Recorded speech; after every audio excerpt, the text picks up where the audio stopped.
I should have done the 2 minute countdown, not the 1 minute countdown. Yeah, I didn't want to introduce your own show. Shalom! I'm here with CW. So, what are we talking about, CW? Carol wants to know. What is this show about? Well, she's never seen it before, so maybe she Neither means have Jen. I. Have you ever seen this show before? Maybe she means generally what your streaming content is about. Oh, no, she knows about that. This is white Muslim woman. A. She's a white. She claims to be a white Muslim woman from You're, California. but you're suspicious. I am very suspicious. You didn't know I was suspicious? I am very suspicious. I am incredibly suspicious.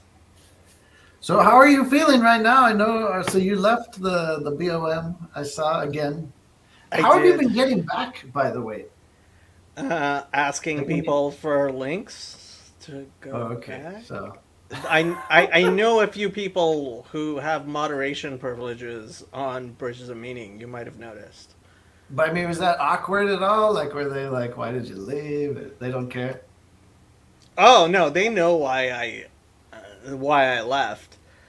Sam, who I'm not happy with, um, keeps on telling me, when you stop being silly, let me know. I'll send you a new link. In fact, I think his old link is still. Yeah, I could click on his old link right now. He's like, let me know if you need a link back in. Yeah, honestly, part of me feels like this whole thing is going to be resolved when you are able to talk to Paul personally. You think But I so? mean, not to in any way belittle your concerns or anything. See, Carol is Claire. There you go. What? They claim to be two other people. Yeah, they claim to be two different people, but I doubt it. I only go to Donegal for holidays. What is Donegal? It's a place in Ireland. Oh, that's what is behind you. I've never been to Ireland. Yeah, no, neither have I actually. This is from a defunct Irish restaurant in my town. Oh, you've But I never do been to have Ireland? Irish heritage. So, Apparently, so do I. oh, really? Maybe, maybe. That's like the famous Irish Jews, I guess. Well, as best I can tell, so the best information that I have is my mother's family were included a woman who was originally Irish who converted to Judaism and was kicked out of Great Britain in the expulsion of the Jews of 1302, I want to say it was, and went to Spain and was thrown out of Spain in the expulsion of the Jews of the 14 70s, I think it was, and ended up in the Ottoman Empire and eventually in Iran. And so when I figured all this out, my father said to my mom, well, his little joke has become, no wonder they kept on kicking your family out of all those countries. Yeah. My father's family, on the other hand, it like 80% of my DNA is completely indigenous. The Edict of Expulsion was apparently in 1290. Claire is from London. Um, so my like 80% of my DNA is indigenous to the Levant, Asia Minor, Caucasus area. Interesting. Yeah. So did you say that you've been to Ireland? I have never been to Ireland. I have been to London. So would you like to go in light of your It's not connection? in light of. I just want to go because I love traveling. If like I had all the money and time in the world and like I could just travel all the time, that would be beautiful. I would love to travel. But at the same time, I also love spending time in certain places. Like, don't know if you've ever been to Svat or like um, my brain, Santa Barbara, like, I've been to or Santa Monica. the People's Republic of Santa Monica. Yuck. Ugh. Yeah. And yeah, my dad used to have a house on Lake Arrowhead. Lake Arrowhead is beautiful. Yeah, so we kind of went ventured into LA when him LA and generally is not beautiful. The no, Huntington Library, though, is one of my favorite places on earth. I'm not familiar with it. You should go. And you are echoing. I think it's you who is echoing. I'm gonna check. Is it CW who is echoing? Yeah, it's CW who is echoing. What do I do? Uh, it stopped. No, it's Oh, back. oh, it's back. If Maybe you I have can. headphones, that would help. Or you could go into the settings and audio and put on echo cancellation. Oh yeah, that's already on. It's already on. I'm Maybe gonna double. if I manually adjust my mic volume, It's not the maybe. mic volume, maybe the speaker volume. If you bring the speaker volume down a bit, that'll Oh, make it less. yeah, that could help too. Okay, let's see. Let's see. Technical difficulties. Okay. Kristallnacht? What about Kristallnacht? Uh, is that working better? Let me see. Do I hear myself? I do not hear myself. Okay, that's good then. I'll take that. Yep. I'll take that. There is a Uh, reason why I use the what you call it, the headphones. yeah, I have some, but it would be a whole thing. I'd have to, and Don't worry about it. I feel like I'm some kind of cyborg. Mm. With Yeah, the, I would definitely prefer not to have to use headphones, but like it makes it can make a difference. I also I've had to do this whole sound setup in order to like reduce the microphone stuff. So yeah. so Jacob,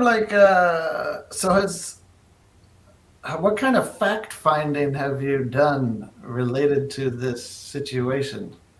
That Less fact finding than a lot of people think is necessary, but more than I think is necessary. so, what are Like the pertinent facts in your mind? the only pertinent fact I care about is let me share it. Was it that we discussed this internally?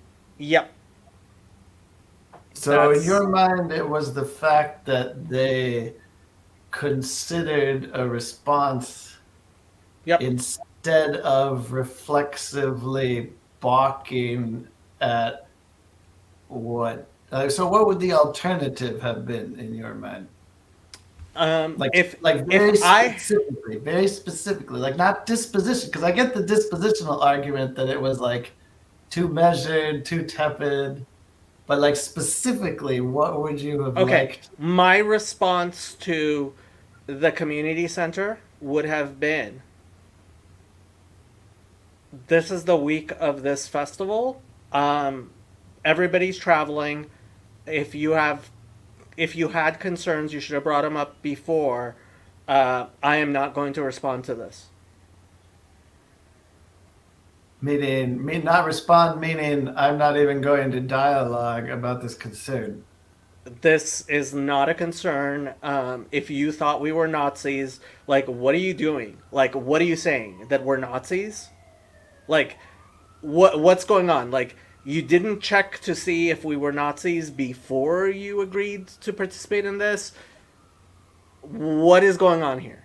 Like, what are you trying to say? What that is the only legitimate response to something like this. It's like, this is the week of the festival. People are already traveling on their way here.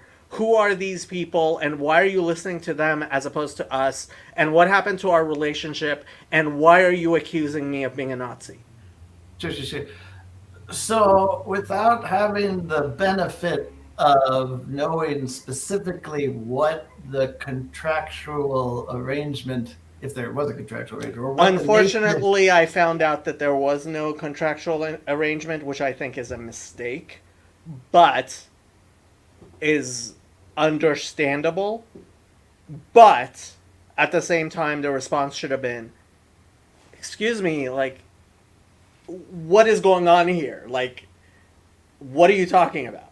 Like, So in light of the fact that and I don't know one way or the other, but let's assume that's right, and that there was no formal, much less legal agreement in terms of responsibilities, etc. Do you think that that in any way ameliorates the error in your mind of no, addressing this in an no, informal way, since there no, was not an no. informal arrangement? The informal response is, "How dare you?" Right, right. But well, we don't really know what those conversations were like, though, do we? Yeah, we do. They did not include WTF. What are you saying? I am not having this conversation. This conference is happening in how many hours?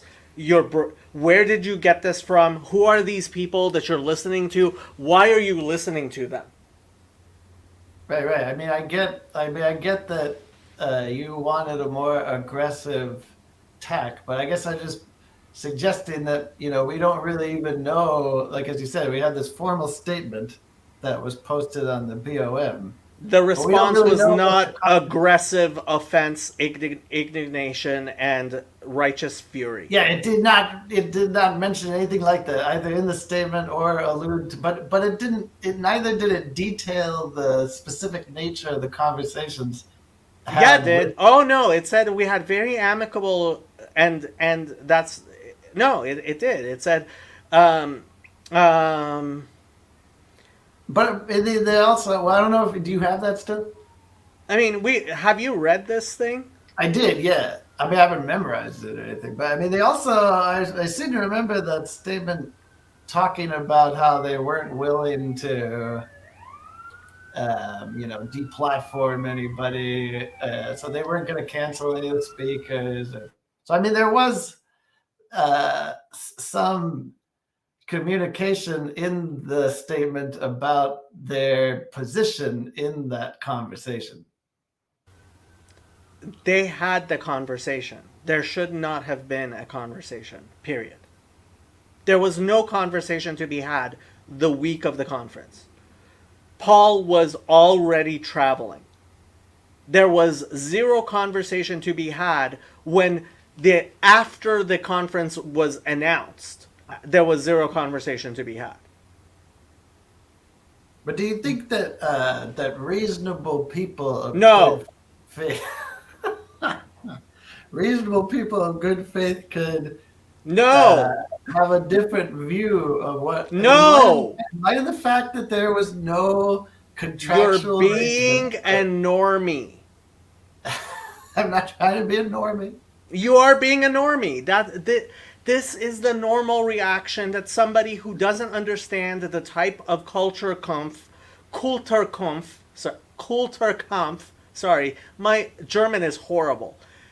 The type of culture war we are involved in, somebody who doesn't realize that these complaints could only come from dishonest actors, you're having a normie reaction. And the only reaction you should not have in a war is the precise one that your enemies calculated before they attacked. I guess what I'm suggesting is perhaps that narrative of this is an obvious full frontal assault on this community, and perhaps I think you even said Paul Vanderklay specifically. Yeah, specifically Paul Vanderklay, yes. By it's a concerted, malicious effort. You Perhaps. think people went and found Chad the Alcoholic's BOM Hub channel just randomly? Like, come I on. think I think they. Well, I presume that whoever expressed this concern found it. Was a fascist. No, what was looking for something related to these people who are coming into this venue, and then they found Chad the Alcoholic, As or opposed to Paul Vanderklay's thousands of hours of channels. we don't know what all they found. The articles on Christianity Today about Paul But Vanderklay. supposedly they took issue with specific content from, Burn Power or You are not that gullible. Gullible. How? I'm saying you're making a lot of assumptions, it seems to me. No, I am making absolutely zero assumptions. But you don't know that, though. No, I know 100% that the people who brought up these complaints did not at all in any way care about Burn Power or Well, here's a question. Here's a question for Chat. Jacob. Who are the people who brought up these complaints? I have no clue. I don't care. Okay, well then how can you say that you know Because exactly what their motive there is no such human being on Earth who went through hours and hours of Chad the Alcoholic's channel as opposed to Paul Vanderklay's when they were researching this conference. Well, again, I don't. There are zero such people on Earth. But maybe that is true. But no one is claiming that happened. No. See, this is you using Christian charity where it absolutely does not belong. I don't know. There's a beautiful saying in Yiddish, which I wish you could understand, which says, "Dan lechafschos, nit dan lechafstos." Okay, which is Yiddish. Unfortunately, I wish it was Hebrew, but it's Yiddish.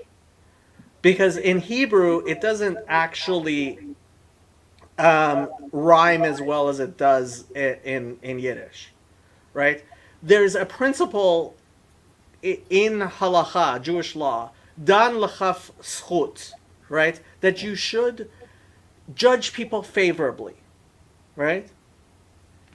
There's a problem with that, which is sometimes trying to judge people favorably, you judge them according to shtuyot, which means silliness and stupidity. Your response to people being generous doesn't mean being so generous that you give away everything completely. Like if I punch you in the face and then I say I'm sorry, and then I punch you in the face, and then I say I'm sorry, and I punch you in the face, and I say I'm sorry, there's some point at which you have to realize I am not sorry. Right. But Jacob, it seems to me that the issue with that, applying that to this situation, and I think that's a sound principle, to be sure. But the issue with applying it to this situation is, what people are we talking about? I mean, you just I don't said care. that, I don't care. There's no such person on Earth. meaning There is nobody who was not aware. There is not one human being on the entire face of the earth who lived in that city in Germany, heard about this conference, Googled it, found Chad the Alcoholic's channel, watched hundreds of hours or however many hours Chad has, thought Chad is a Nazi, logged these hours, went to the community center. But who said that anyone claimed that Chad was a Nazi? And that's what I'm saying. It's like you're dramatically inflating your own claim. No. I am not inflating anything. CW, somebody, you're imagining some human being who, never having heard of this before, heard about this community center having a little event with 50 people, Googled My it. understanding was it was a person who had some sort of connection to the community center. Okay, so let's In other words, imagine there was a this human being. for them Let's to be interested in Okay. this party that was coming into the CW. venue. Okay, so And let's again, I don't let's have a let's command of the imagine fact, this nor human do I being. have any direct knowledge Let's- of them. But that's Let's my- imagine this human being, right? There's somebody involved in the community center enough to care who the community center is involved with. Here's they have about the this, name Bridges of Meaning because that's connected with Okay. the community. and they go and they Google Bridges of Meaning, or they go on YouTube, they Google Bridges of Meaning, right? And what they watch, and they stumble upon Chad's channel. Well, Which- that was one of the points of contention, actually, right? Was that Chad was enjoined to change the name of his channel. So if his channel was This called is something like no. BOM This is Hub or something, they it could was have called BOM Hub. They well, could so not they find could have it by. found it through that method that you described. And No, as they related could to not Burn- have. No. And as it relates to Burn I- Power, who no. was also mentioned, Bullshit. Bullshit, CW. his You're name was coming up. specific- You're coming up. I haven't even hardly with- said anything yet. You've said lots of things. You're coming up with like all kinds of fantastic possibilities for. No, and I'm just trying to no, clarify none of this what happened. was asserted. I'm just trying to clarify what was asserted. And it's it seems to me that's very different from what you're saying. No.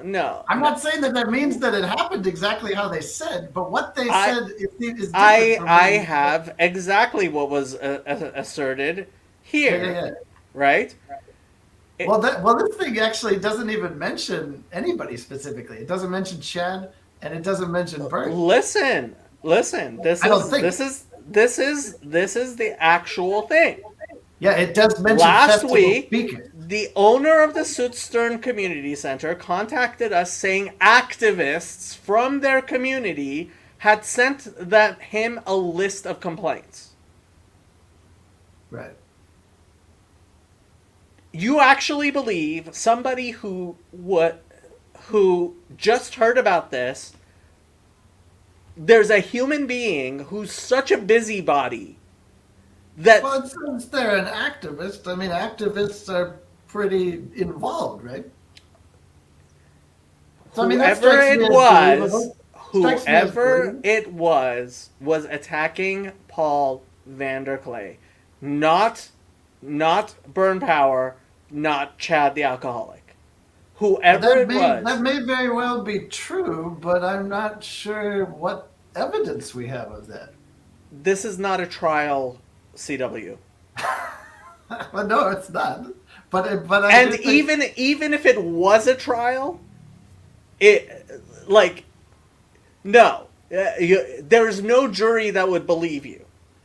This is well, already. it's not me. I'm just It is. You're playing defense attorney. Well, no, I'm just trying to clear. Again, I'm trying to engage. No, in- you are obfuscating let's what's call going it on. distributed cognition, Jacob. I'm attempting to engage you in a dialogical. You're trying to figure out how Exchange. I could be wrong. This is dialogos, Jacob. It's dialogos. Commit to the process, But and but we'll get but somewhere it's together. not. Hold on. But playing devil's advocate is not dialogos. Well, I haven't even got that far. I'm just trying to clarify the facts, the basic facts, The basic because it strikes me facts. that The you're going basic far facts beyond. are our community was attacked. That's the basic fact. Well, I don't think that's a fact. I think that is a principle that you have correctly highlighted as an important concern in this episode. We were And so, in that punched in the sense, face. We I were. share your concern. Actually, Somebody had complaints about us. right? But the way that it's characterized in the letter, it's not, a highly malicious or motivated How person. could anybody have a complaint about us? We're the most squeaky clean, Oh, it's not nicest just a people complaint, on Jacob. earth. It's a list of complaints. Yeah, yeah, So let's get about that. us. Let's get that straight. Right, about Well, I imagine us. someone who is not of us and is not familiar with our ethos. No, Depending There's on. nobody who has legitimate complaints. No, such a human being does not exist. These Right, people are evil. but there could be someone No, who, okay, complaints is strong, but there could be someone who had legitimate concerns, let's say, which could have been misunderstandings. But and let's say they came with these concerns to the leadership and said, "What is this crazy group of bringing?" to which leadership? The leadership of that community center? Why didn't they come to our leadership? Because they don't have a relationship with our leadership; their relationship with that community center. Ah, so they're utilizing their relationship with that community center. So that community What if it was center like an so that elk club community and they were center a member of the lodge or something? has a relationship with these busybodies. That's why I want their condemnation. That's why I want them to condemn these people. But we don't even know who these people are, much less Oh, I'm precisely pretty what sure the. I know who these people are. Well, I don't know how you know that. Trust me. Let's find out. Let's find Well, out. again, I mean, it's tricky because, in the sense of I know who these people are, of I know what bullies are like, intellectual bullies who need to be stood up to and not, capitulated. Like in that, again, I think that's a principle that you've identified that is important. But I do think that you undermine your argument if you're not willing to N- address the no, facts as no, they no, are. no, no. See, the week of the event, that's not the time for this to happen. I agree. And since it But did it happen, did it happen, Jacob. It did happen. So right, and when which all wrapped tells up me in that and we all wrapped up in dealt your with it critique. incompetently. But then maybe that's so. But then that's actually a criticism of the event organizers. I mean, that's it's like you're No, conflating a it's lot a of things. criticism of Paul. Well, we don't even know what level of awareness Paul even had about it. More than I wish to give him credit for. I wish he knew less than what I have been told he knew. So my point is, you're conflating a lot of things. There's like the need to see this as a culture war, and indeed, I'll cede to you to use the German term because it sounds way cooler. Kulturkampf. This is a Kulturkampf, and we must take it seriously. But then it's also a failure of the leadership. But then it's also the fecklessness of Paul Vanderklay. But then it's also our community collapsing.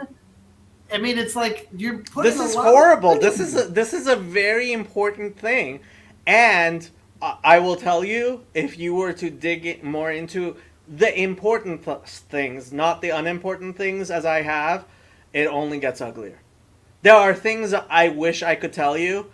I called Dennis out on this. And his response was to put general on a timeout and tell people we to move it to the forum, which is why. Are you referring to the release, the communique sent to Chad regarding the name of his Yes, channel I exchange? that is exactly what I am referring to.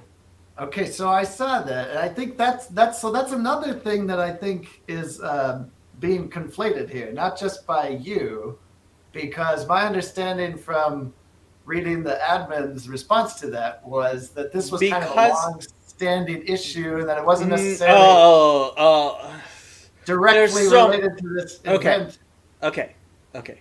which again doesn't make it any better at all. Because of my respect for Chad, I am not releasing information I could that does not make Dennis look good. Okay, why don't you get a third party to release that information so it can't be connected to you? It's not a question. No, that's if Chad wants to release it, he has that capacity. And if what's his name wants to release it, then um, if um, if Chad wants to release it, he could, and if Dennis wants to release it, he can, and if other people think that they should have access to it, then they should ask Dennis for access to it. It's not for me to release. What But so I you're am saying that aware of you're is saying that there's a damning. critical, so Jacob, you're saying there's a critical piece of information that only you or you and a small cadre of people are Ha. aware of Yes. that would completely alter anyone's view of No. this. No. No. What I am saying is that Dennis sent a communique to Chad. The contents of that communique would not reflect well on Dennis if they were to become public. Well, and so that's another thing. I mean, I mean, that makes it sound like you almost might have a personal vendetta against Dennis or something. I have zero vendetta against Dennis. I believe Dennis is But then why incompetent throw that into the pot of. because I believe Dennis is incompetent for the position that he is currently occupying because of what I saw. And I believe that what happened would have never happened under Joey. Ever. Sure. And well, and again, I mean, those are all legitimate opinions, certainly, and reasonable Which concerns in is light of the involved. principle, which is hugely significant. Which, and I that's the thing that I'm most sympathetic to, actually, is this idea that Chad, is kind of railroaded out of the community because it's inconvenient that he's associated with us or something. And like you said, especially in light of It's not someone railroaded. That's not what happened. I actually do believe. even nominally disowned, even Yeah, nominally. that's So, the problem. He was kind of disowned for. It was done poorly. yeah. So, but I mean, again, like I mean, obviously, if we wanted to talk about the principle of not, you know, extrajudiciously disenfranchising or disaffecting or just straight up apostasizing members of our own community. The problem is the Protestant nature of this community. And the problem is See, and that now our you're throwing enemies. in the problematic nature of Protestantism itself. Yeah, Protestantism But is Jacob, very at some problematic. point, it has grown beyond all. And I'm not saying that you're making too big a deal of it, because again, I think the principle that you've identified is extremely important, and everyone in the community should care about it. Yeah. But I think it gets obfuscated when it becomes about, up to the problematic nature of Protestantism. I mean, it's just the scale of it is far This is a beyond problem of great scale. the implications ripple throughout all of life. Look, if this was a small problem, I would not be leaving the community over it. So why do you feel that you need to leave the community? Is Uh, it like is it a tactical thing, or is it like an idealistic thing? Is it okay, where you personally failed? okay. I've explained this several times, and I'm willing to explain it as many times as necessary. Part of the problem is the conversation became about me, and it's not about me. That's part of the problem. Part of the problem is the reason I belong to this community is because I think that there is something really important going on, that Jordan Peterson was in fact correct in identifying this Kulturkampf as a make or break thing in our society. And the reason I belong to this community as opposed to any other, and I've been supporting this community and finding meaning in this community and investing everything in this community, was because I want this community to stand up for the principles and against what is I view to be an existential and personal danger to me and everything I care about. Well, as I said, I feel that that is a legitimate principle to maintain and pursue. I do find it heartening, though, that you say present tense, the reason I belong to this community, in spite The, of having left okay, so part this. of, yeah, so part of principles which I find to be fundamental and foundational is A, I don't cut off my relationships. My relationships are not binary. My relationships are well, what's are uh, not analog, not digital, and they're dialed up and dialed down. They're dynamic. Yeah, I guess that's a good way of putting it. I become more of It's not friends on or and less off. of people. Yes, right. Uh, and so it's I'm not continuous. Thank you, Roman. And so I was friends with one of the people very involved in this before this blew up, and I am planning on going to the wedding, which is later next month, in a month, and I'm still planning on going to that wedding. And me going from I'm going to your wedding to I am not speaking to you anymore is a huge, like, vast chasm that would require something like murder to, like, So that's in other words, that the personal commitment and nature of that specific relationship demands a greater level of nuance, it sounds like.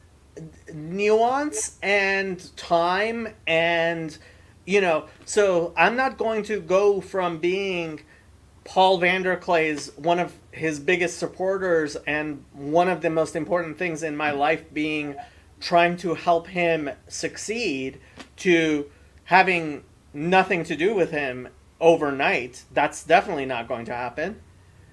And it's certainly not going to happen while he's traveling, But right? is it fair to say that you feel wounded and betrayed by the. Disappointed, incredibly disappointed in the performance of this community in this particular instance. I am incredibly disappointed, and I have put 2 years of my life in trying to make this community strong enough to deal with this situation properly. And if this community is going to fail in that, I left communities which I have been members of for far longer. Some communities I've been members of for almost 30 years because I felt like I was not making headway in this very important Kulturkampf. Um, among those friends because they didn't seem to understand what I felt was a clear and real danger. And I keep on going back to the Kathy Newman interview where people were saying to Jordan Peterson, "Why are you comparing these people to Chairman Mao?"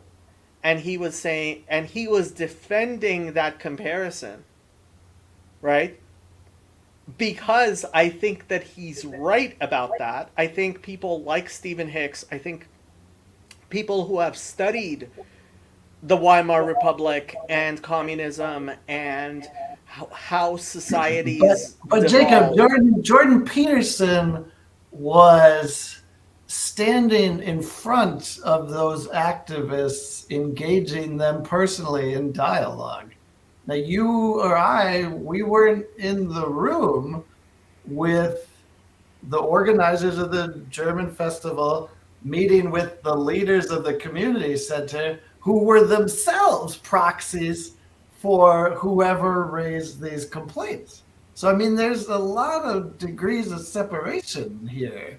There is, but I am involved in this community as much as I am because I want this to be a community that has the principles and the structure which will in fact support somebody like Jordan Peterson the way that the University of Toronto did not. Right, and that's a core value for you, and indeed maybe even a prerequisite, it sounds like, for your involvement. It's the impetus for my involvement in this community. Right, that's maybe even like your primary motive, perhaps, That's what as impetus you've means. expressed. So I wonder then, Jacob. So while I get that it's not about you personally in the sense of your ego or status or influence or pride, it's very much you're very much personally involved. That's Fair? why I am involved in this community. I am involved in this community because I want to support people like Brett Weinstein and Jordan Peterson taking the stance that they do, but not as individuals, but as a community. And the reason I switched from supporting Eric Weinstein and Brett Weinstein and Jordan Peterson and everybody else was because having studied the Holocaust, I see that it's not about Dietrich Bonhoeffer, it's about the confessing church. And that's why I don't know how much you watched of my previous stream tonight. I spent the beginning just reading the biography of Dietrich Bonhoeffer from Yeah. Was he from God is Wikipedia. dead? Was he not God is dead? Yeah, What? I caught a little bit of that. Yeah, like the whole academic debate about whether he's one of the God is dead theologians or whether that was like a subsequent I misunderstanding. read the Should Wikipedia he be like page. firmly ensconced in neo-orthodoxy, and do we even know what neo-orthodoxy is? I mean, yeah, there's a I lot of intrigue surrounding That's Bonhoeffer. the reason I was reading the Bonhoeffer biography was Oh, I find all that incredibly interesting. I I'm was not trying trying to to debate. focus our attention on Bonhoeffer and the Confessing Church. That's why my previous stream was called First They Came for the Anadromist, and the stream before that was called A Confessing Church, and the stream before that was called Mitbrennen der Sorge, which is another thing I keep on bringing up because that in papal encyclical, because I think that papal encyclical was a communal response to Nazism that was strong and important, and I think the confessing church is a communal response to totalitarianism that is important, and that is what I am trying to support in our society is a confessing church. That's what I want to see. I want to see a confessing church today here in America. And that's why I am supporting Paul Vanderklay. And if he refuses to be a leader of the confessing church, I need to go find that leader of the confessing church. I'm looking for Karl Barth and Dietrich Bonhoeffer. And if he's not willing to be that person, I need to find that person. So you're looking for Karl Barth in what sense? I find that interesting. As someone who has Karl Barth's Church Dogmatics arrayed under my fainting couch here, I'm curious what you as a Jew are looking for the next Karl Barth. I am looking for somebody who has the mettle that Pope Pius XI did. Not that I think Pope Pius XI was in any way perfect, but at the very least, Mitbrennender Zorga was a response, was a positive response, was a response that, had it had more support, would have kept that society together in ways that the positive Christianity, or all of the other forms of Christianity were not capable of. Well, And Barth's been criticized by some for returning to Switzerland. okay, I don't know. I am not the greatest expert on Karl Barth. He and Martin Niemöller, like, could have been better. Like, I'm not demanding perfection. I'm demanding good enough. It's not like these people are all Trinitarians. They're polytheists. They are idolaters.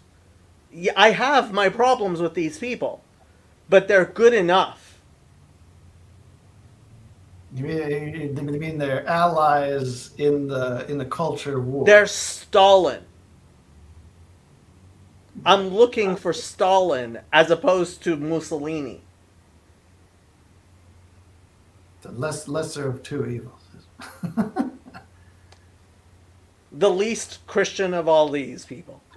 Do you worry that in preemptively removing yourself from, and maybe it's stupid to even ask this question because you have not removed yourself from the community as such. Like, you still identify with it, you still care deeply about it, you're still committed to the conversation.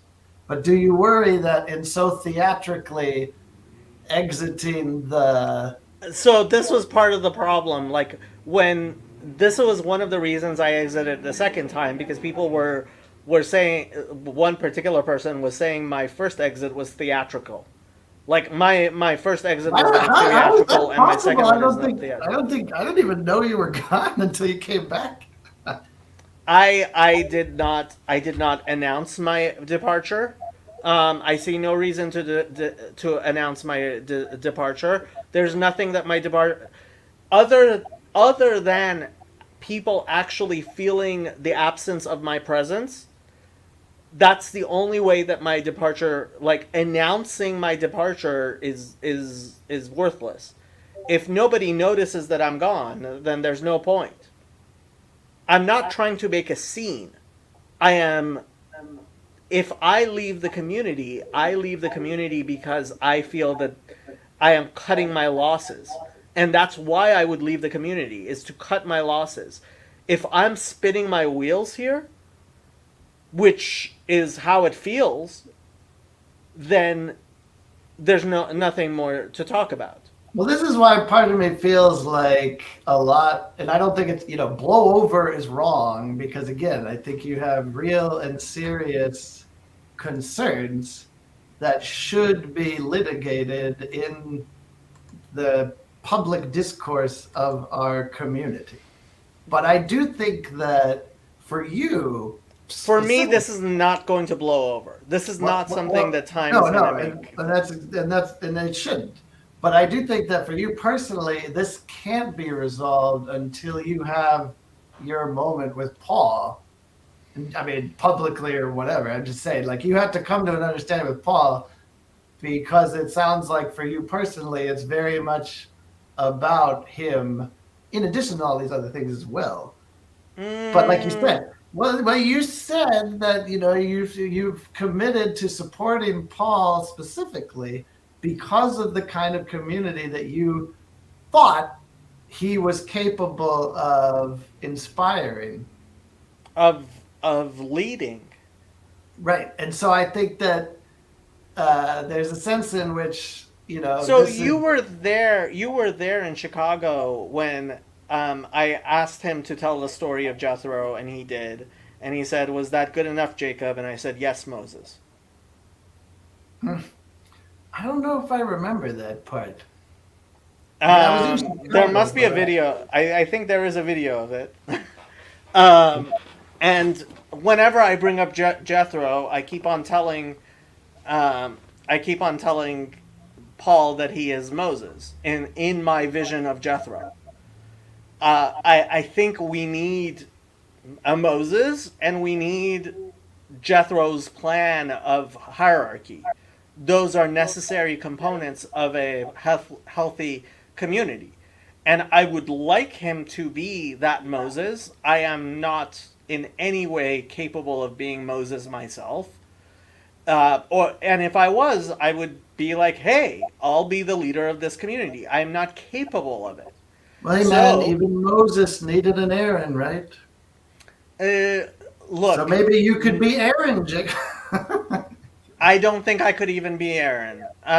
Maybe I could be Jethro. Maybe. I don't even think I could be Jethro. There are like uh, so what Jethro says is Sare alafim v'sare asarot. The leaders of thousands and the leaders of tens. I think of myself as a leader of tens, not a leader of thousands. Um, and I think I have a capacity to be a leader of tens. And I take that capacity and that attempt to be a leader of tens seriously. That's why I have this channel. I could be doing other things right now, So right? is the issue with your personal relationship and the jeopardy of it and the doubt that it is in right now with BOM that if that leader of thousands dynamic is not functional, you can no longer effectively be a leader of your tens. Is that the concern? That's well, that and what hierarchy am I supporting, right? There are multiple hierarchies I could be a part of. The EA Dawa channel, that is a different channel that I could be supporting. Paul, whatchamacallit, Dave Rubin, that is somebody else I could be supporting. I could be trying to support the Daily Wire more than I am in a different way. There, if this is the best capacity that I have to contribute, then this is what I'm going to try to contribute. If this is not the best capacity I have to contribute, then I am going to have to find a better. But if like my contribution is zero, if this is a community which is just going to fail, just like Eric Weinstein's community did, then I'm wasting my time and everybody else's time, and I need to point to somebody else. So, And Jacob, do you ever have difficulty separating? Because, we've talked about your dynamic relationship to specific individuals and the nuance that that requires. Do you ever have difficulty separating your involvement with the communities? Say, like, I guess I'm curious to hear you talk about what specific involvement you have in mind and how you distinguish that from the affordance of these personal relationships that that involvement allows. let me address Chris and then I'll address you. Chris says Paul has been pretty explicit about not wanting to be Moses, in my opinion. Yes, and that's the only reason why he's Hey qualified to man, be Moses Moses. didn't want to be Moses either. You know what I mean? Exactly. And if Moses wanted to be Moses, Moses would not have been qualified to be Moses. That's part of the problem here. Now, communal relationships are ultimately, while they do have a um, emergent components to them. Communal relationships are ultimately emerge from individual relationships. And so that is part of And the then, so do you think that out of this is emerging the idea that you really need to have a heart to heart with Paul Vanderklay and get straight about these principles that you're concerned with? look, look, the only reason I think me having a discussion with Paul could be productive is because I think Paul will actually listen to my concerns, and I think Paul has a capacity to understand my concerns, and I think there's a possibility that Paul will address my concerns in a manner I could find satisfactory. But And isn't there is a possibility that Paul might, in fact, refute my concerns. There is that possibility. I don't think that's But a isn't it realistic true possibility. that your expectation of all those things is rooted in the fact that you have a personal relationship with Paul Vanderklay? Yeah. Okay. Yeah. Well, I mean, I'm not trying to say that. If Yeah, I he mean, didn't know me and there was no possibility of me discussing with him, there would be no possibility of me discussing with him. You're correct. What are you but I saying? guess I'm saying, like, I'm trying to untangle the extent to which this is actually personal to you. I mean, you said you didn't want to make it about you, and indeed, it's not about you ultimately, It's but it is not very about much. me. It's about But it very much Paul. involves you and your personal relationship with certain key players in the community. Um, right. So I am a member of this community that has been influential, and that's the reason why I continue to believe that I may have some sort of influence in changing what's going on. If I didn't, then I would just leave. Well, it's not even maybe about influencing what's going on so much as understanding what's going on and that it's what you actually thought or signed up for or believed in and hoped in, right? I'm not sure what you're saying. I guess what I'm saying is you might at this stage be seeking clarification as opposed to correction. Like you want to clarify that Paul Vanderklay is not just going to roll over and doesn't give a shit about any of these things. And No, until it's too you, late. He already rolled over. and why do He you say the that? disappointment has happened. The question is if There's a he breach of trust that you need to there's address. a breach of expectation. There Why is a why breach of not why expectation. not trust? Why not trust? Um, Is that too intimate a term? I don't think it's a technically accurate term. Like a trust would have required An explicit arrangement or no some sort of investment and personal like I don't think I was like you could say it was a betrayal of trust if for example it was my channel that this type of thing had happened to like if they had asked somehow but this was part of the reason why this is part of the reason why I do use my personal name as my channel name is because I realized the type of manipulation that could have happened with Chad would have been a bad one. Um, so what there, do you mean? What do you mean by that? so if I had named my channel something, let's say IDW related, lobster related, whatever related, right? And Or I've considered like those. Jews of the BOM or something. Yeah, I could have, and I've considered those types of things, like having a more broad, like there is a reason why you have these more abstract. You might even call them agregor names, Like right? the post Platonic podcast, Right. which is So not your personal vehicle, and yet, but you it is something that you spearheaded as a You collaborative effort. exactly. So imagine that the Post Platonic podcast, somebody complained about it to John Vervaeke, and John Vervaeke, in response, disavowed it. That would see the thing is partially I've been using John Vervaeke because I don't actually have an investment in him, and I don't actually have a much like part of the reason I feel fine using Post Platonic and like attaching myself to him is there's no actual attachment there. He has no clue. I don't think he knows that I exist. As far as I know, he doesn't know I exist.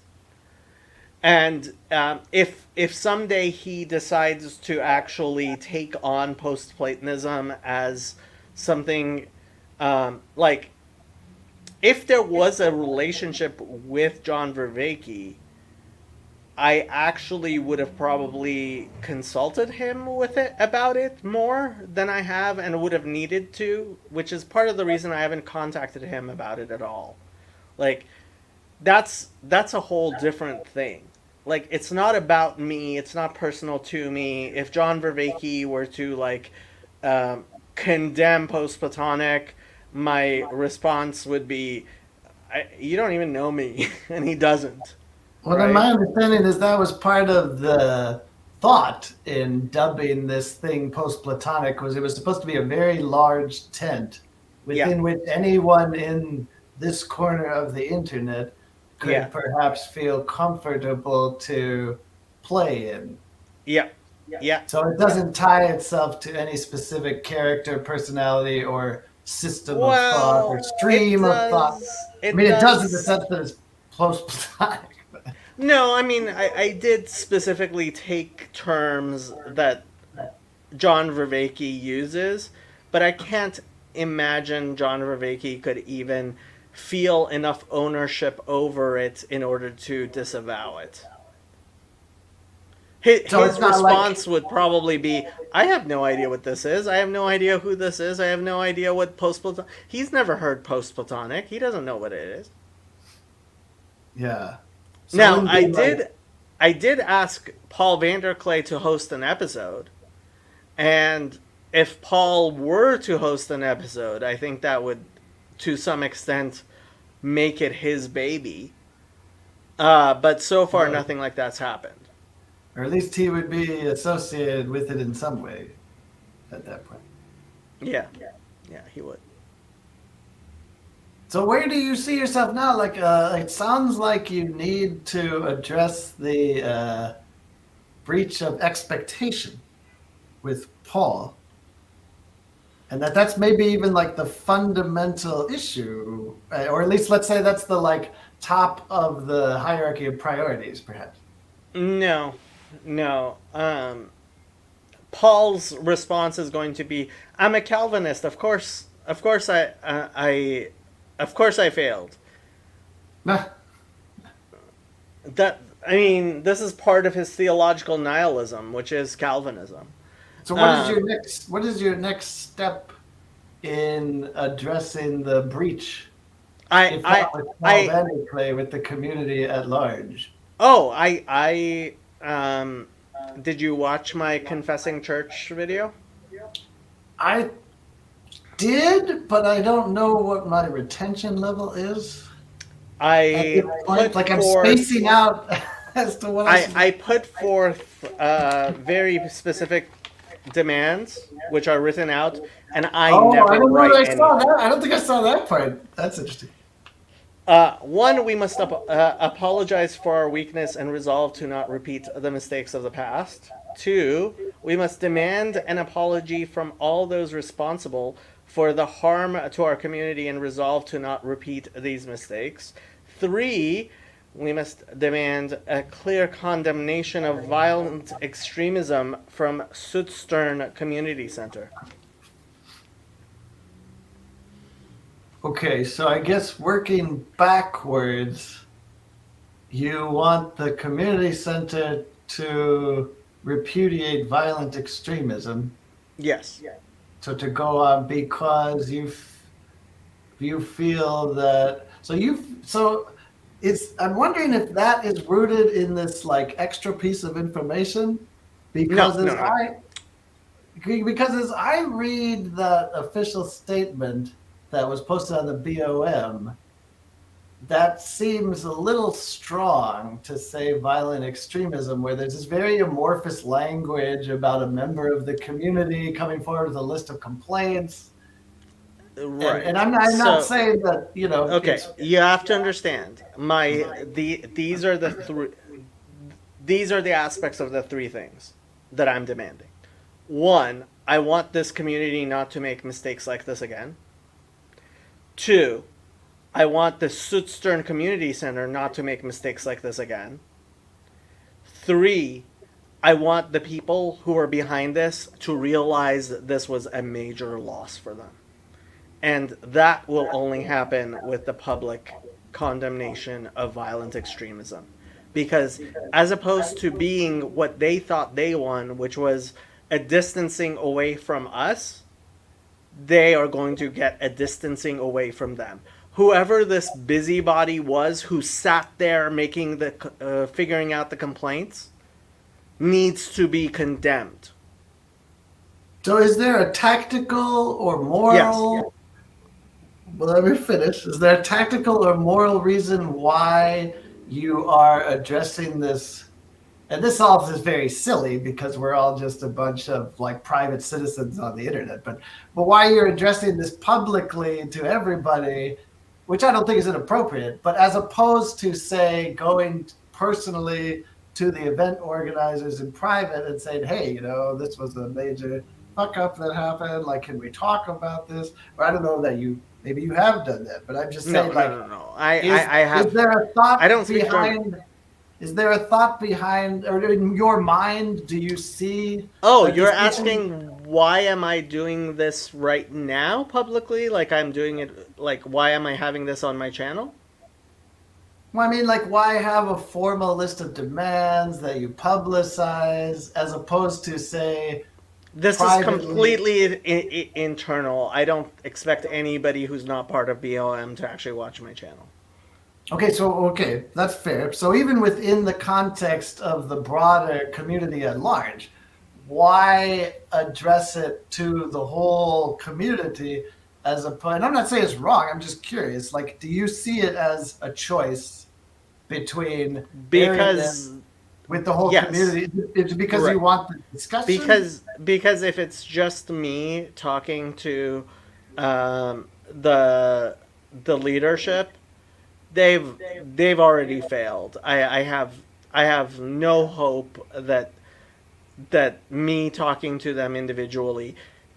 Paul, maybe Paul, but ultimately it's not about Paul. I need this community to function with or without Paul Vanderklay.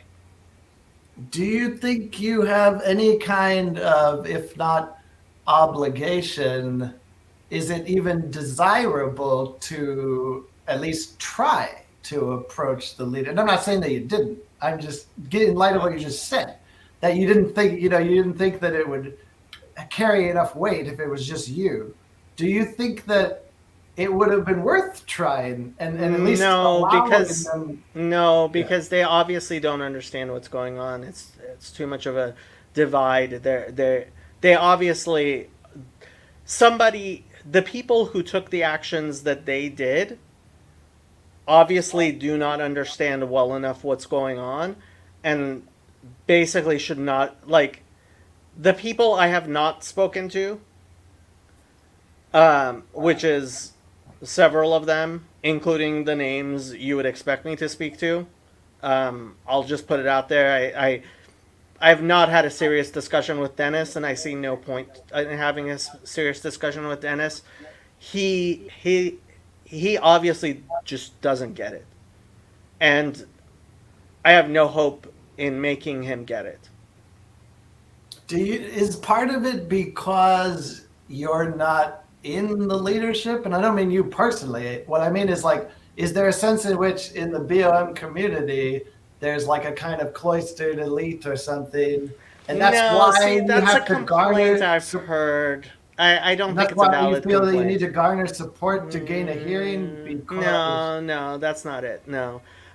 I do think that the people who are in the moderator class, um, so this is something Lance has brought up. I don't think he's correctly identifying the problem. Um, I think that the people who are moderators, I think the people who are moderators, they there is a lack of there is a lack of culture warriors in the moderator class, but that's mostly because Joey didn't need that type of help and support. Joey was competent in in terms of culture war. I think part of the problem is that this community, there's a lot of people in this community who think that Jordan Peterson was in fact being silly by comparing the trans activists to Chairman Mao.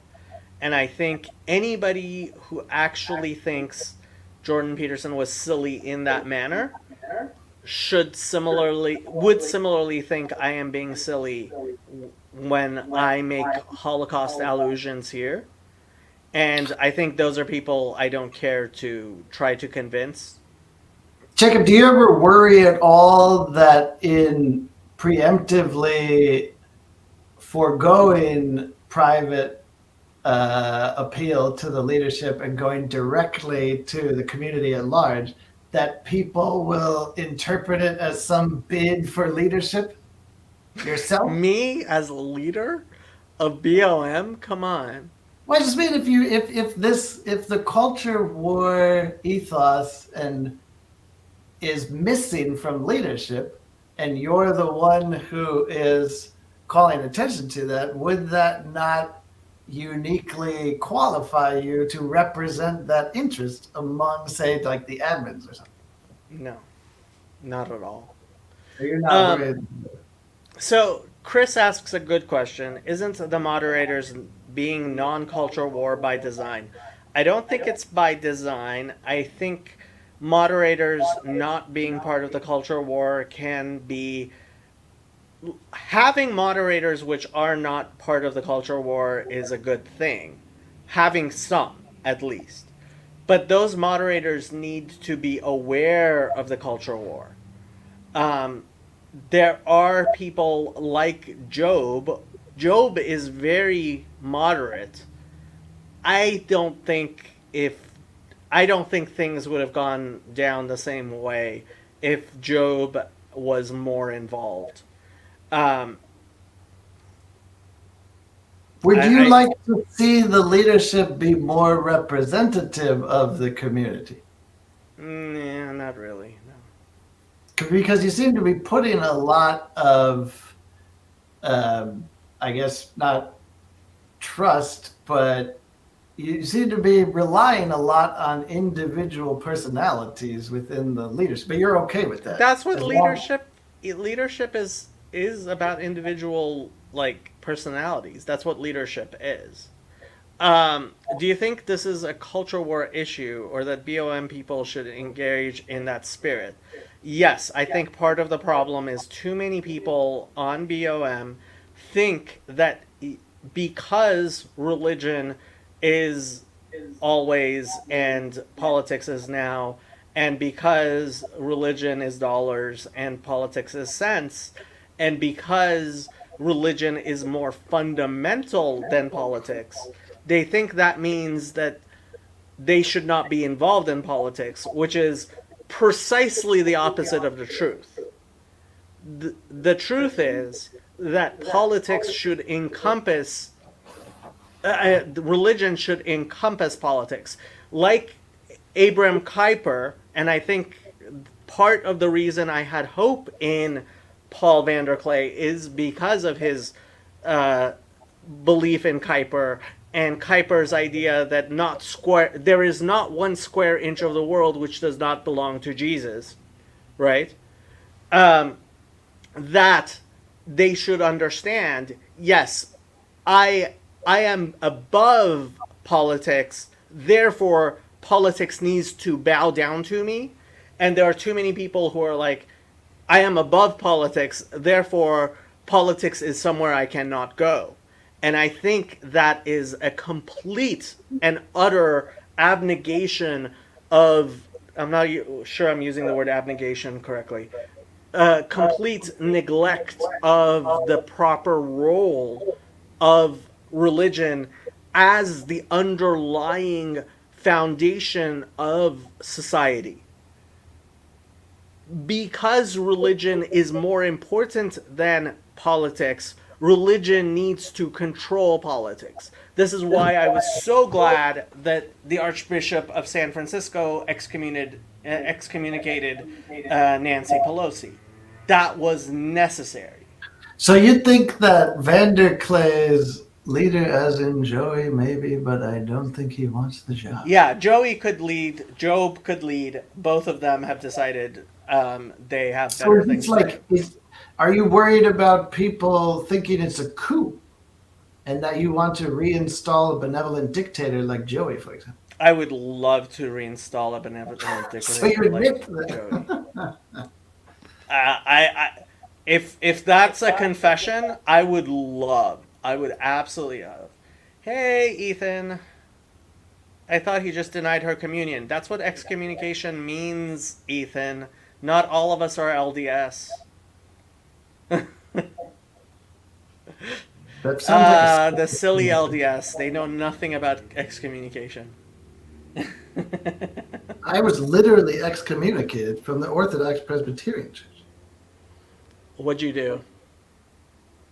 Well, it's kind of a long story, but the funny thing was I had asked them to Oh yeah, dissolve. you're the one who mentioned being excommunicated. Yeah, you're the one. Now I'm. I had asked I thought it them was to Dave who said this. dissolve the formal aspect of our relationship because I could no longer unambiguously assent to the member confession of faith. And they printed you up in the newsletter.